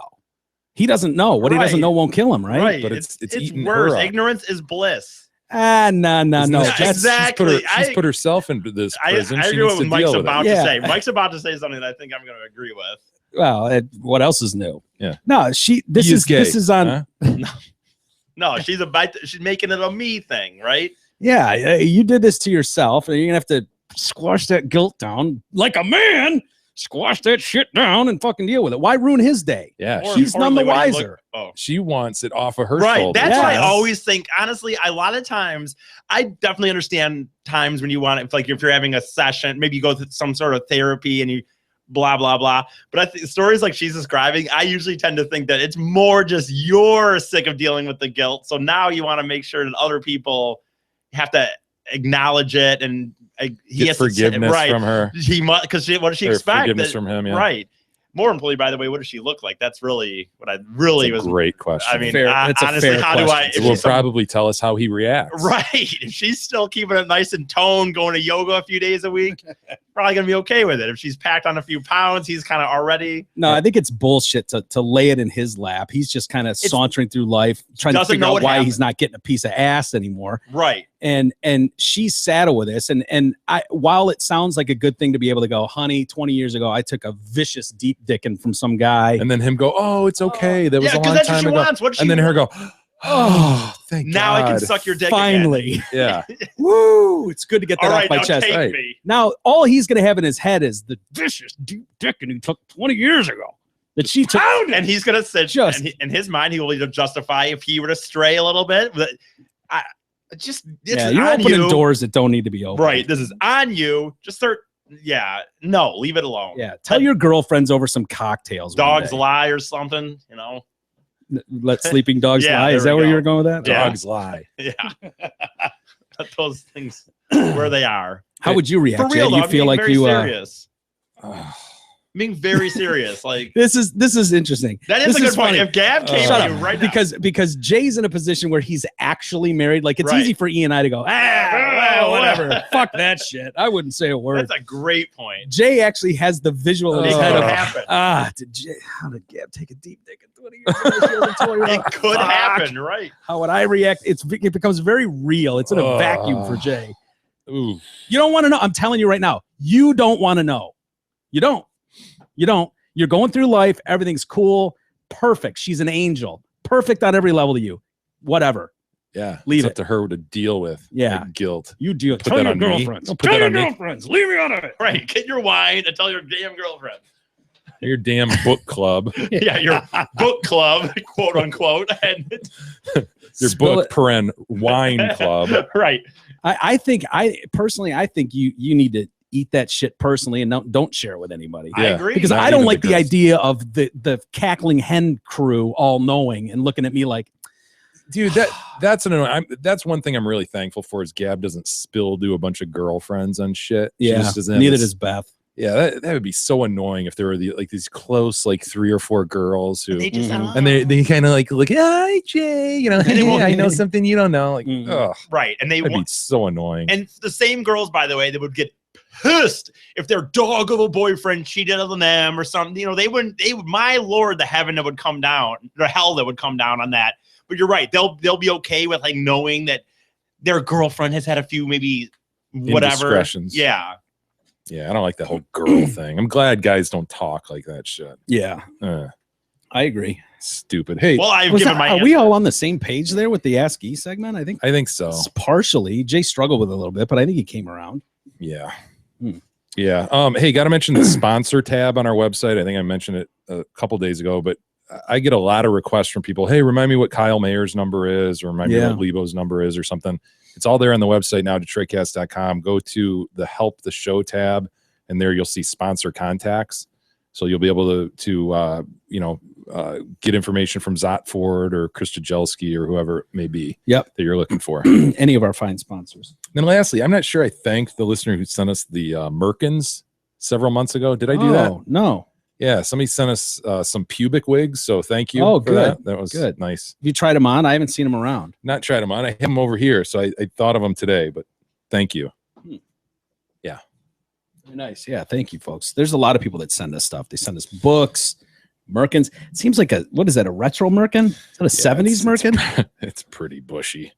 It's certainly not a Nana Merkin. No. You know what I mean? It's not a lightning bolt.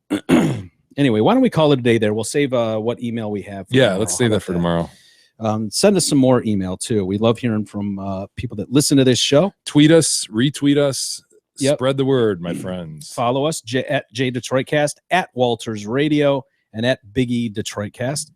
And with that, we'll call it a day. Thanks everybody for hanging with us, and we'll do it again tomorrow. We'll see you then.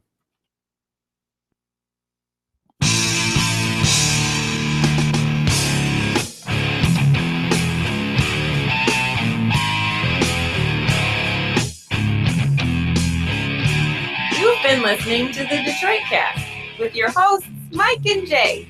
From all of us at Radio for One Studios, thank you for listening. And as always, thank you, Detroit. Listen to God, watch you grow. You know